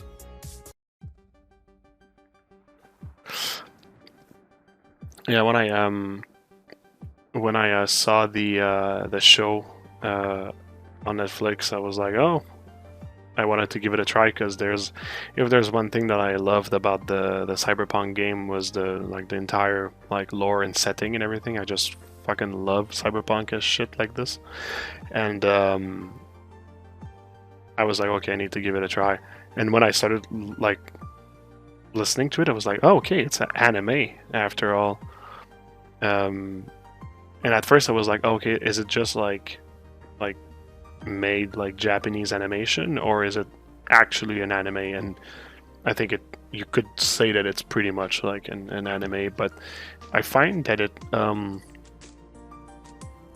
it's kind of like a in between anyway, because it doesn't really feel very anime-ish, especially like in the writings of the characters and that sort of stuff. I find that like there's very like it's very a good blend of like westerny stuff and like anime, so I really enjoyed it. It's pretty good.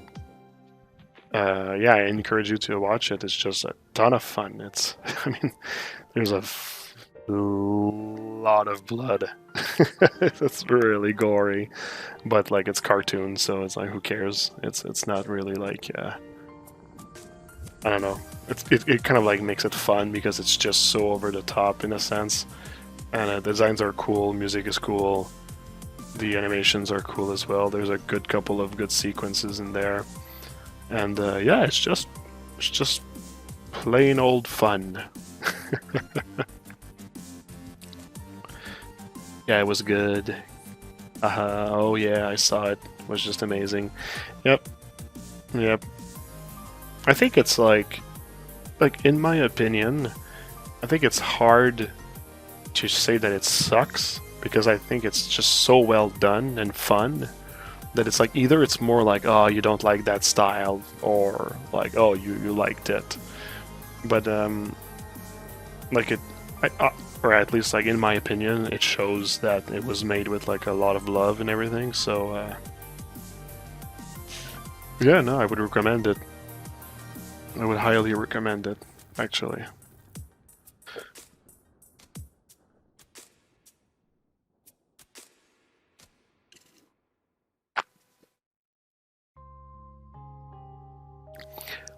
But the craziest thing that I saw recently was a movie called I don't know how to say it. I think I already talked about it actually, maybe. Anyways, whatever. It's called Triple R, or maybe people are calling it RRR, like the letter R. And oh my god, it's so good. It's so good. It's the craziest fucking thing ever. But it's so goddamn good. Yeah, RRR, exactly. Oh my god. It's like one of the most entertaining thing that I saw in my life. It's like an action movie. Like if you crank it to 11 and you break the knob and it's never going down under 11. It's at 11 like the entire time. And I don't mean like you could say like, oh yeah, I mean it's like okay, so you see, okay, in terms of like how intense that it always is, like I'd say it's like equivalent to like, so I don't know if you guys saw Uncut Gem, the movie with Adam Sandler where he plays a dude that just like gambles with everything basically, and like the pacing is like tack tack tack tack tack, like it just doesn't stop. Well, it's like that, but at the same time it's like a variety show. It's like the movie tries to be everything. It's just crazy, and it's 3 hours. It's so long. It is so long. 3 hours of non-stop like punching you in the face. It's so good. Like you have to check it out. It's on Netflix as well. Well, it's on Netflix Canada at the very least. But even if it's like not on Netflix, I would strongly encourage you to find 3 hours of your time and watch that movie. If you slightly like action movies, you'll like this movie. Oh my god. Like I don't want to say too much about it. That's why I don't like talk more about it, but I'm just saying so good.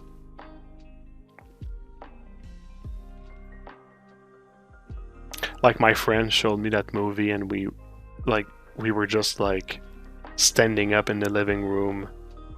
Just like, well, he was pretty much standing up in my living room while we were watching the movies and just screaming at parts that he loved. It's just good. Yeah. Crazy movie, you watched it last week? Yeah. Yeah. like I'm trying to, like I saw it with one of my friend. I'm trying to coax my girlfriend to watch it with me. It's just such a huge time investment, and when you have a child, it's kind of like hard to find the time. But I just want to show her that movie because it's just nuts. Put like that, I have to watch it. I'm telling you, seriously, I'm telling you. Okay. See it this way. If you like the first scene... Wait, is the first scene the battle with the crowd? Anyways, there's like a... At the very, very, very beginning of the movie, there's like a giant scene that like... It's a guy fighting in a huge crowd. If you like that scene, it's a good represent. It's a very early in the movie. It's like I think maybe even the first scene. And if you like that scene, stick around for the rest of the movie because it's just that level of like intensity and awesomeness. Yeah, so good. All right, let's decimate this. Let's go to 1%. Because this one's going to need to be decimated by a bunch. Ooh, that might be too low. How many million do I have? Oh, we have enough space. Let's go 2.5. Trying to get close to 1.5 million.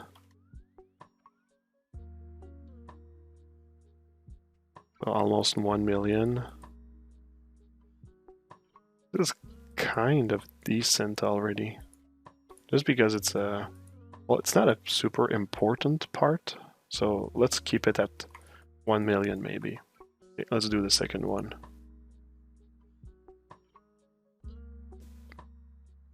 You know what? Let's go 3%. See, 1.1 million. That's fine. That's good. Duplicate. And decimate this one as well. Boom. You have a lot of objects. Will you bake some ID map to speed the texture process? No, not really. Well, I mean, I will, but for just like the gloves, the stitches on the glove, they're like sculpted on the mesh. So, and I already have a poly paint in the high poly to be able to isolate them in substance afterwards. So yes, for that instance, I'll be using ID maps to help me. But the reality is that most of the objects that I have in my scene are like I can pretty much just like select the meshes in Substance and paint them. There's not much ID map required on most of my objects because most of them are separated meshes anyway. So I'll be using ID maps more for like things that are like sculpted on and that sort of stuff. And there's like some poly paint on the skin of the character that I want to use in Substance. And this I'll actually just transfer the ID map into a base color, basically. So I'll still be baking an ID map. Yeah, I'm just saying that I won't be using it like a lot, let's say. Or maybe I will, like, I mean, all the metals have like a certain like gray. So like for the little pieces of metal that are all on the leather portion, like this one right now on screen, I could like maybe just select the metal material by their gray color because I assign colors to my ZBrush model just for fun, but also to be able to use them as a ID later if needed. Like the Polygon fill, well, I mean they have poly paint on them and that I filled, yeah. But some I drew also. But they're all pretty much like flat colors. The only thing that's not really flat color is the skin of the frog because I wanted to have I wanted to paint its like pattern in symmetry already, so I did it before posing him. But for the rest, Substance Painter is going to be good enough of a tool to do the entire texturing and that sort of stuff.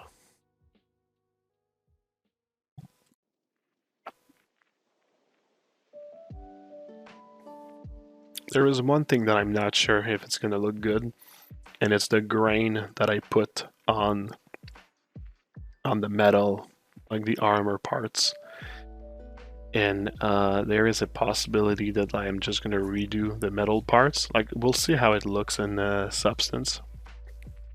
But there is a possibility that I redo the metal and just before like going back to this process there, just for the middle, the armor parts, and just removing the layer of the grain of the metal before baking, because I did make it grainy so that it prints better, but it actually might be kind of like in my way for the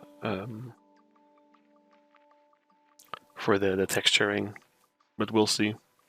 We'll see. I'm kind of like not sure about this one. I'll need to experiment, but I have an idea of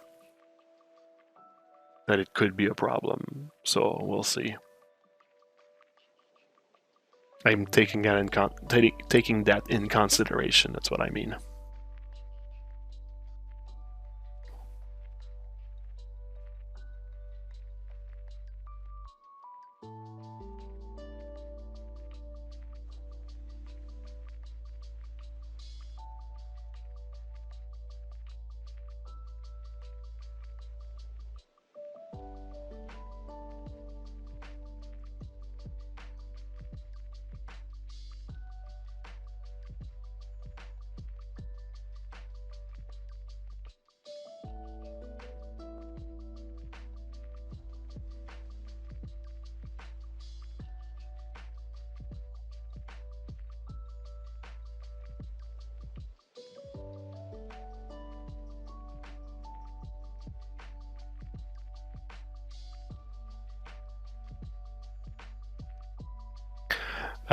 Just saw your message. Came for the character art, stayed for the movie critics. Yeah. Well, I mean, I'm trying to fill up time about like whatever. I mean, because it's so long. It's so long. Like normally I would be watching a movie right now. Yeah, well, something that I can talk about. It's crazy during the interview. Should I be talking about that? Yeah, whatever. I mean, so we did an interview for the Horseman, like I just said, and in the middle of the interview, I actually lost my voice because I spoke so much that day, because like there was like take after take that we took. And yeah, I just lost my voice in the middle of the interview. So we needed to kind of like cut the interview in 2 parts, and we were not prepared for that. It's not something that we thought.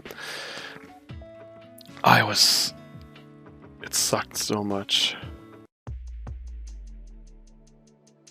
It sucked so much to have to do this. Just because like of all that talking and everything.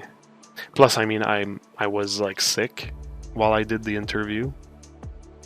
It doesn't show during the interview that I was sick, but like I was, and I couldn't just postpone the interview because there's so much that's scheduled, and it sucked so much to have to do like a full there was like pretty much like 10 hours of recording. The interview is going to be like, I don't know, like 40 minutes, not even like 30 minutes. But it took like 10 hours of recording, and oh my god, it was pain in the ass. But I think it's going to look good at the end. It's going to be a fun thing. All right, let's decimate this. 1 million. 1 million, and it kind of like feels like I have all the resolution that I need.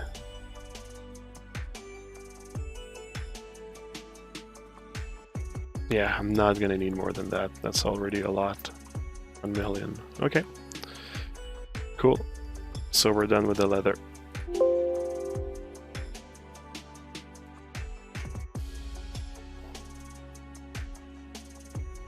The cloth now.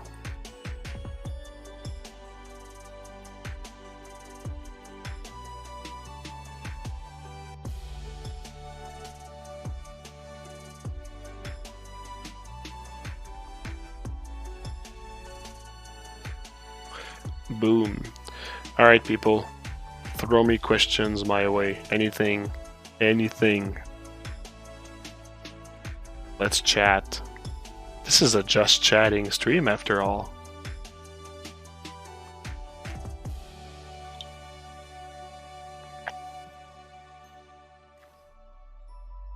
Yeah, I'll plug something real quick. So my friend Brian Sum, he just came out with an art book that he created with all the art that he created in the last years, and you guys should take a look. It's called Aftermarket, I think, the name of the art book. But if you just write Brian Sum, Sum is written S-U-M, like the sum of something, basically. No? And you should check it out because it looks pretty good. I mean, I love his style. It's pretty cool. So yeah, no. Go check it out. I think his Kickstarter is still active.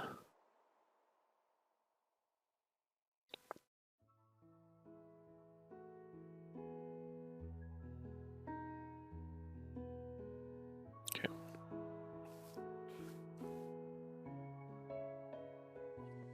This is for you.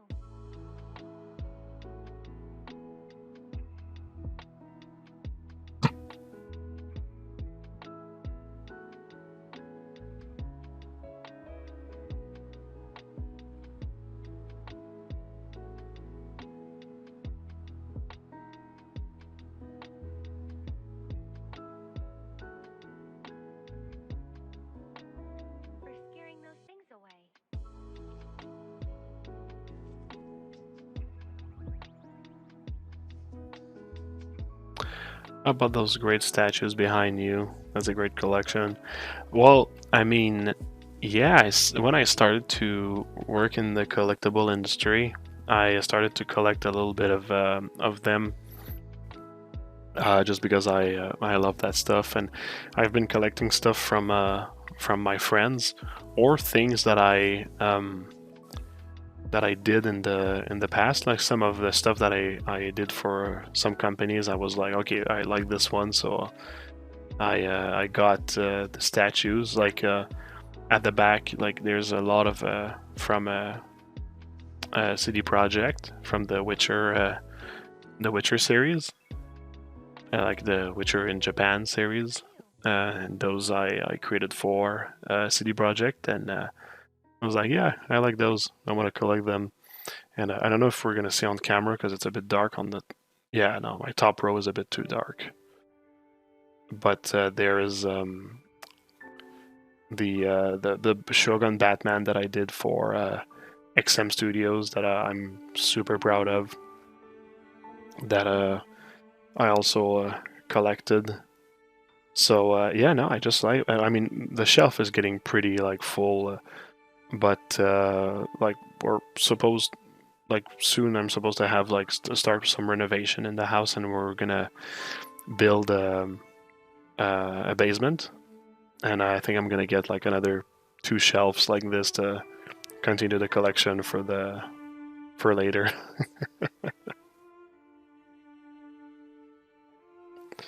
I just bought my first 3D printer some months ago. I now just printed my first model that I sculpted, finished printing it today.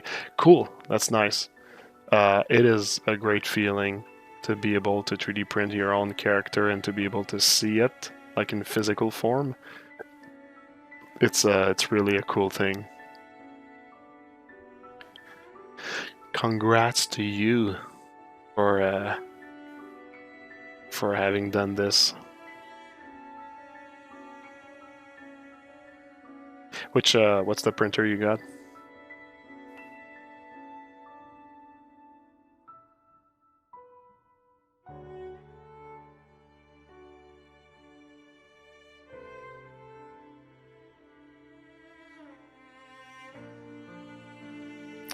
Elegu Saturn S. I think I heard the name.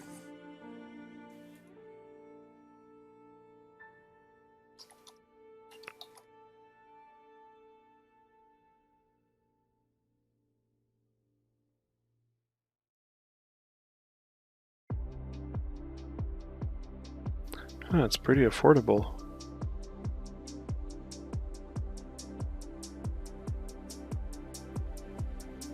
Quality looks pretty good as well.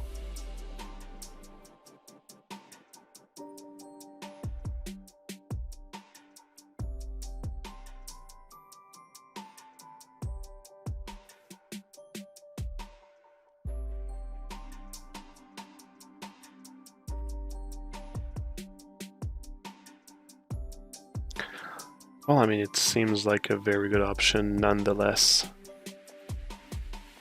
Just trying to see a few example of the quality.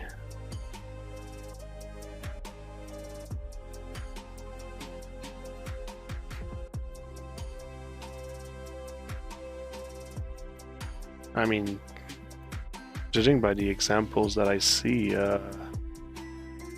I don't know, I mean, it looks pretty darn good.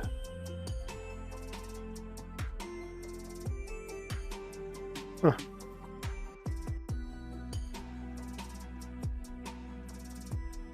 Yeah. Pretty good. Damn, I mean, I bought my my Forum Lab. Like, it cost so much. It wouldn't surprise me that, like, soon you'll have like printers that are as good as a Forum Lab, but like much cheaper. Well, you see, like, the Elegu right there is like already 10 times cheaper than a Forum Lab. And judging by the quality, I'm not sure that it's 10 times less good. It is not. The quality is pretty good from what I can see. I don't know if like Forum Lab are gonna have maybe no choice but to reduce their prices to stay competitive.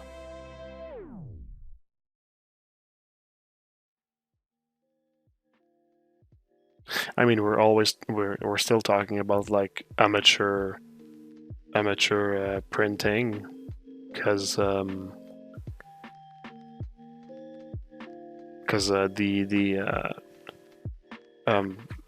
when you talk about actually printing stuff like for production and everything, you need like those crazy printers. But for amateur printing, this looks pretty interesting. Hey Marco, cheers man. Hey, how's it going?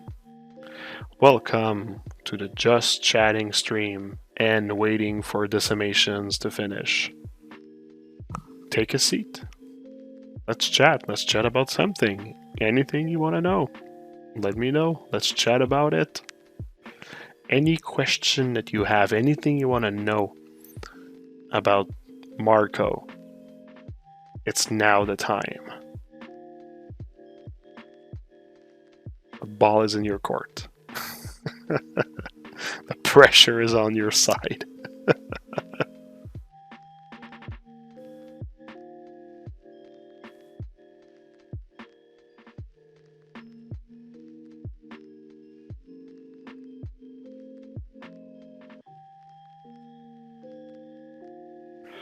RTX 4090. Oh, I haven't really checked on that. I prefer to not check too much and get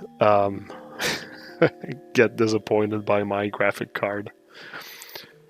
Not that I don't have a good one. I have a good graphic card, but man, I just know that like there's like a lot of bullshit in terms of like they said they were going to give it a certain price and that sort of stuff, and they just changed things around, and it's just like, I don't know. But like a lot of things since COVID. Well, it's not because of COVID. I'm just using a time frame. But a lot of things since COVID seemed that it got absolutely ridiculous. Like just like renovating like your house, like the cost of material, or just getting like people to do it for you. It's just nuts. It's impossible to find. Just the prices of everything has gone like up. It's nuts. It is absolutely nuts. The house market, at least the one in Montreal, but I know that a lot of other places have the same problem. It's just completely ridiculous. And graphic cards are in the same boat. Well, the graphic card have been crazy since like the whole cryptocurrency anyway.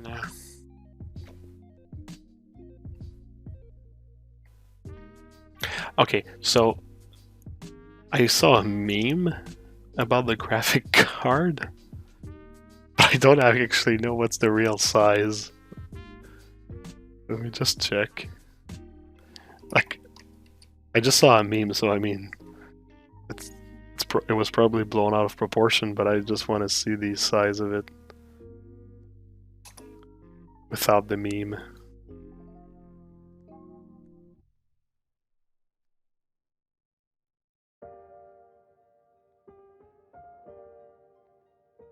Oh wait, sorry, Archer, are you talking about, when you're saying the size of your bedroom, are you talking about the 3D printer or the RTX 4090? Because I thought...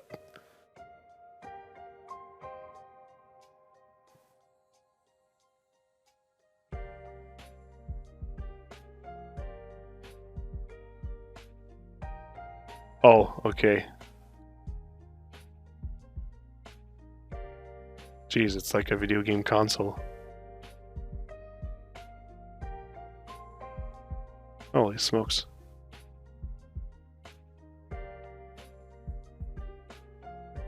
Yeah, that's huge.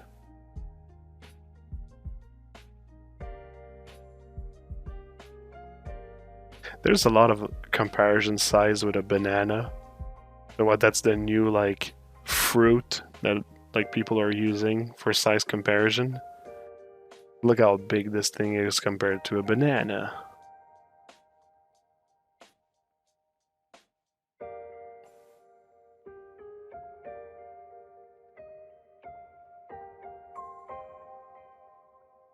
There's one beside a dog. It's about the size of the dog. Oh boy. Alright, that's funny. Oh, decimation done. Yay! Let's go at 3. Decimate current. This one has like so much like texture that like it's going to be hard to have a good resolution. 1.5. Okay, well we're right on smack on it, and yeah, there's not a lot of resolution for the bandages, but I'm ready to try it at this level. Yeah, that should be fine. All right, cloth done. Boom. Let's go for the last one, the armor. Yeah, fucking sweet.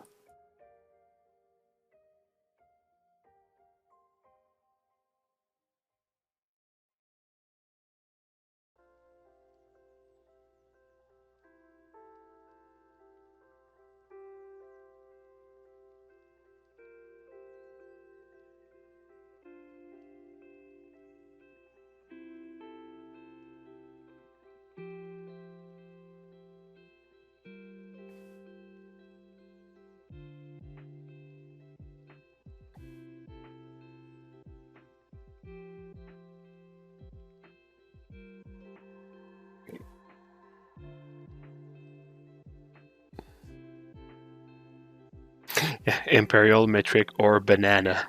Exactly.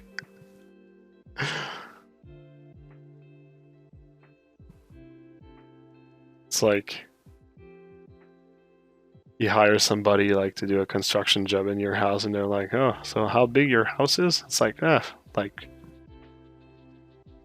maybe like 800 banana squares.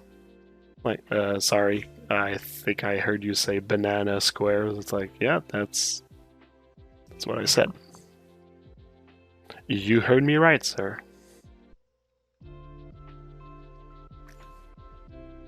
I think if you're building yourself like a tiki bar, I think it's allowed to measure things in bananas, maybe.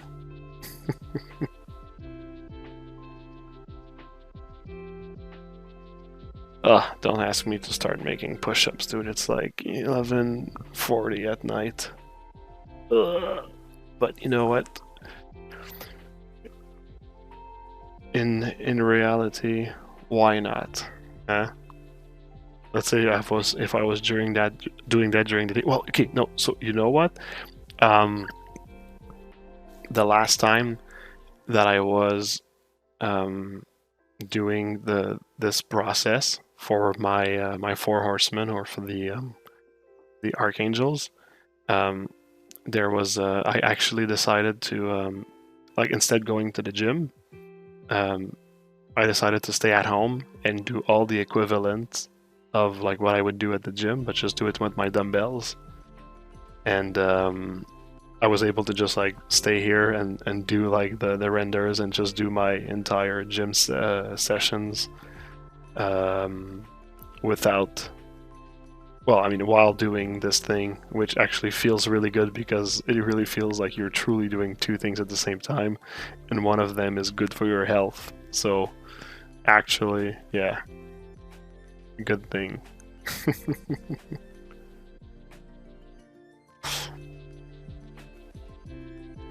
Any tropical fruit will do. Yeah, as long as it's like tropical. It has to be tropical. Like, if you want to count like apples, it's like, nope, sorry, can't do. Pineapple, you can. Pineapple, bananas, sort of stuff. But then it gets like subjective, like, oh, well, what is truly tropical?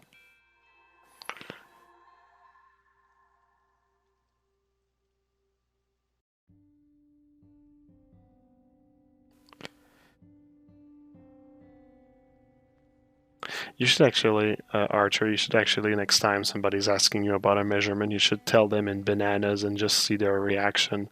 Because I'm sure that their reaction is going to be like, okay, I clearly understand the amount, the length that you're telling me.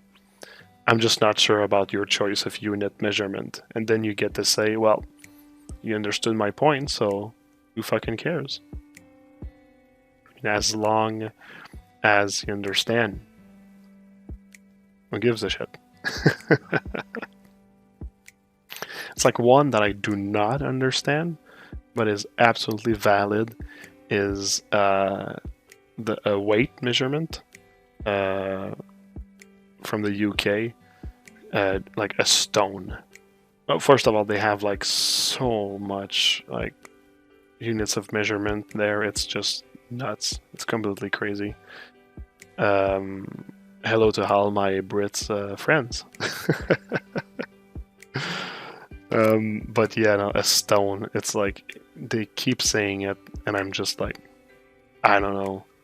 How much does a stone weigh? You know what? Okay, I'll take a guess, and I'll go check on the internet. How much does a stone weigh? Okay, I'll say 30 pounds. Okay, 30 pounds. Let's go check how much a stone weighs. Pounds to stones. Conversion.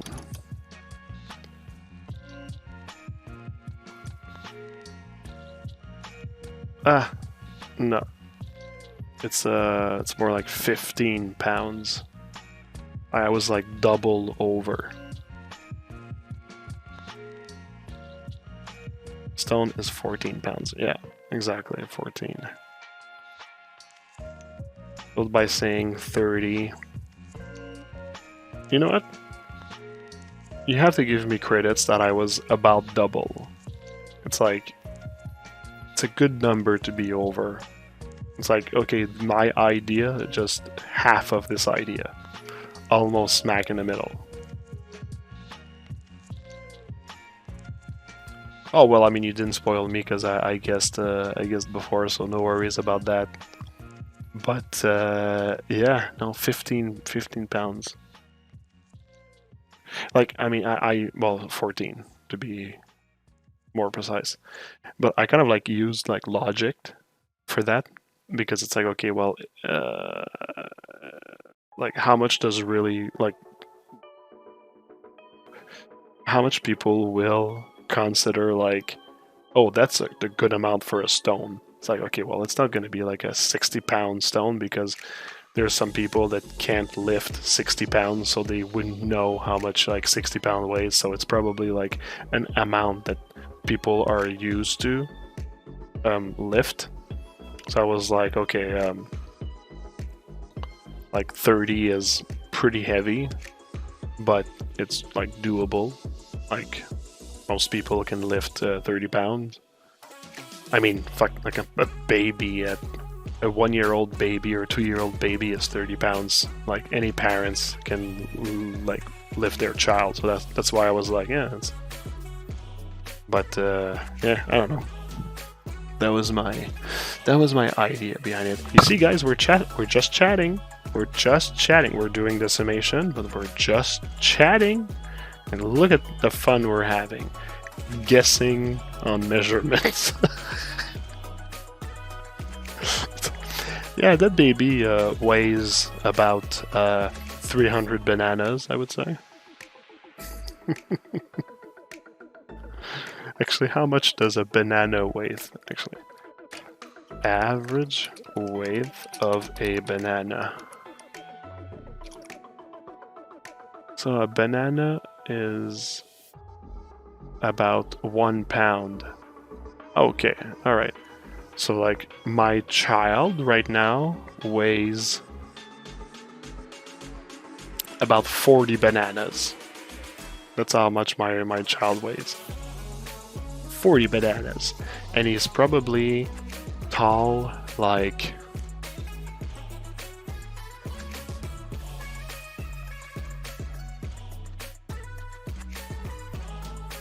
about 6 bananas, I would say. Maybe like 5 or 6 bananas tall. Oh, I'm not very good at measuring things in bananas, so pardon me if I'm a little bit off my scale. But yeah, I'd say like 5 or 6 bananas. I'd say it's... You know what? I probably have like 6 bananas in my kitchen right now. I could just like waking up and just like measure him. I'm sure you would understand. If I can shake him to wake him up, I was like, we have to measure you in bananas. Like he doesn't really fully understand like language yet. He would just be like so terrorized, like what's happening? Dad, what's happening? You could call that American stones. Everything is twice the size there. But I'm in Canada, so what is a Canadian stone then? I think it's probably in between Brit and American. Are there different sizes like pebble, stone, boulder? Yeah, final size mountain. Or maybe like the biggest one is maybe like tectonic plate. Maybe like that's the biggest one. Or is a tectonic plate bigger than a mountain? Okay, let's do a little research. Is the average size of a tectonic plate bigger than the average size of a mountain? Please Google, give me the answer.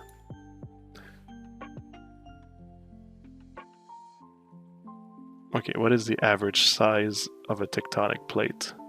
Plates are on average 125 kilometers thick, reaching a maximum thickness below mountain ranges.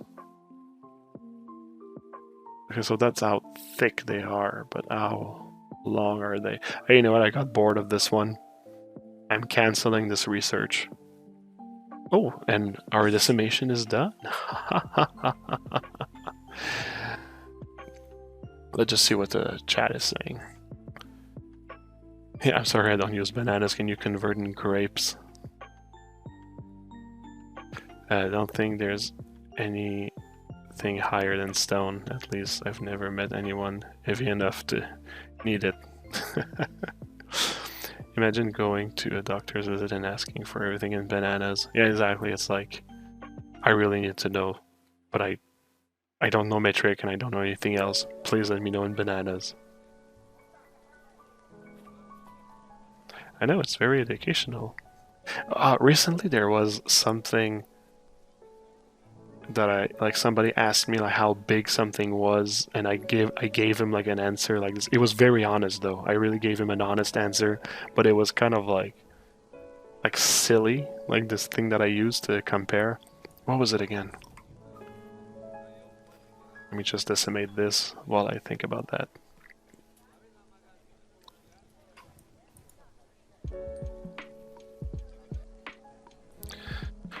$1.4. Yeah, we could keep it to that. All the detail look good. So, yeah, we could just like...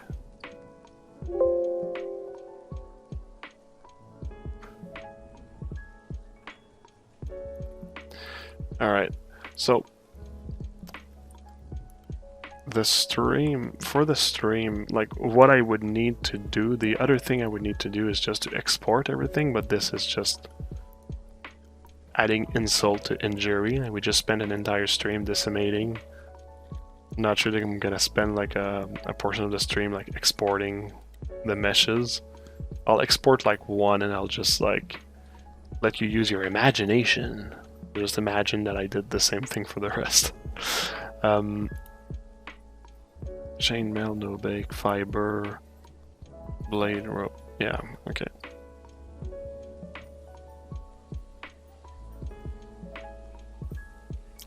So, basically, if you take the skin thing here, what I would do is export. And we're not going to go in ZBrush, I'm going to go in a folder called bake, and I'm going to call this one skin LP. In OBG, and this one skin and bake. There we go. What? It's crashing? The fuck? Oh, yeah, I guess I'll reopen ZBrush and export. Why the fuck did it crash?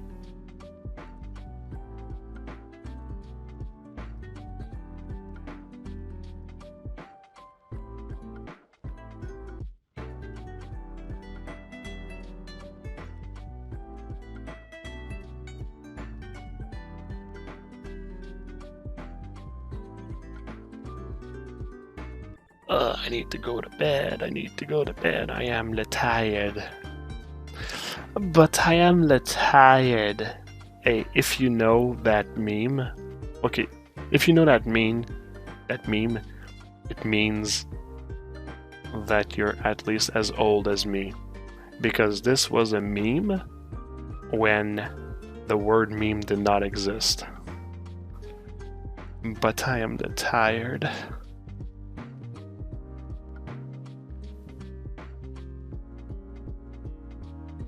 Is there anybody here right now that knows that reference?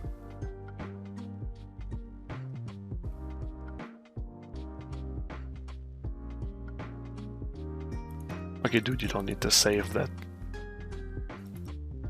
Okay, force kill. There we go. You do?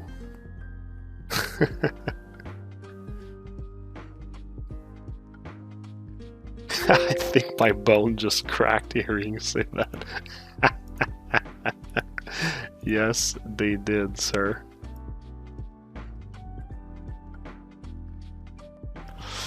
Man, that crash exporting happens to me constantly, I think. It's some weird thing that Windows handling huge UMH file. Yeah, maybe. There's also a weird thing that's happening to me with Substance Painter, where like if it loads an OBJ and it actually tries to load the thumbnail of the OBJ, it also crashes. And when I use Substance Painter, I actually need to go in Windows and tell it to never try to show the thumbnail of the icon when using Windows Explorer. So when you go in Substance and you click open in Substance and it opens like the equivalent of Windows Explorer, then it won't try to load the thumbnails and it won't crash Substance. It's such a stupid workaround. Anyways, so I have skin low mesh, now we want skin high res. And we want to make sure the poly paint is active also, so that the high res has the poly paint.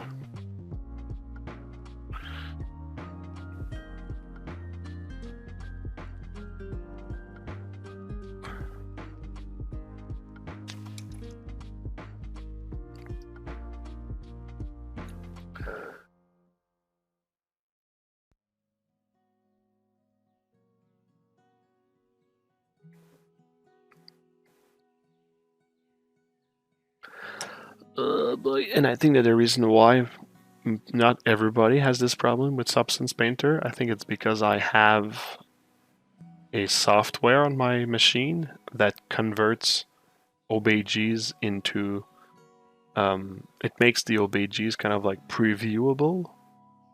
I think it's my Formlab software actually that's doing that, and yeah, I think that's what actually is causing the issue.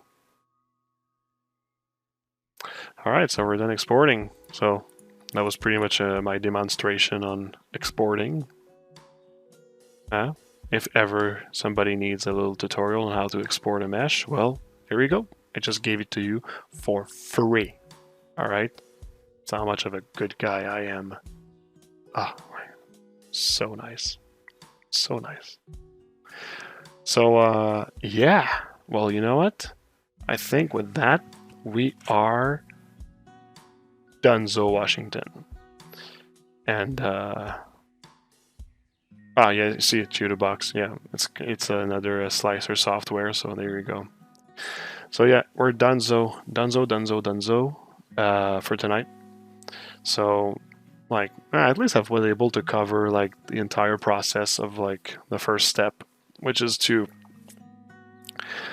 take everything, assemble them in similar materials in ZBrush, make sure they don't go over 25 million for the high res, and then when you decimate it, they don't go higher than 1.5 million for the low mesh. You export all of that, you'll have your high res, your lows, and next stream we'll check the automatic UVs and prepping the model in Max. So yeah, that'll be it. That will be it. Hey Marco, have you ever thought about giving some private mentorship? Yeah, I thought so a few times, a few years ago, but life got in the way. I have a child now, I have a million projects to take care of. I would never have the time to do private mentorship. So unfortunately, that's going to be a no for this one. Sorry. I would love to. I love to share my knowledge, but I'd rather do it while a couple hundred of people are watching, just so that like I reach as much people as possible, because doing it one at a time, it's yeah, it's less optimal, I would say. Alright, I'm actually losing my voice again. Well, you know what, everyone? Thanks for coming to the stream. Thanks for watching. Thanks for being patient. Thanks for talking. Just chatting. We were just chatting. That's what it is. Just chatting. So yeah, I think that the next stream is probably going to be a bit of the same. Just chatting, right, guys? Just chatting. But we'll be doing UVs at the same time while we're just chatting. So everybody, take care of yourselves. Normally I wish you a good Sculpt Soirée, but there was not much sculpting happening here.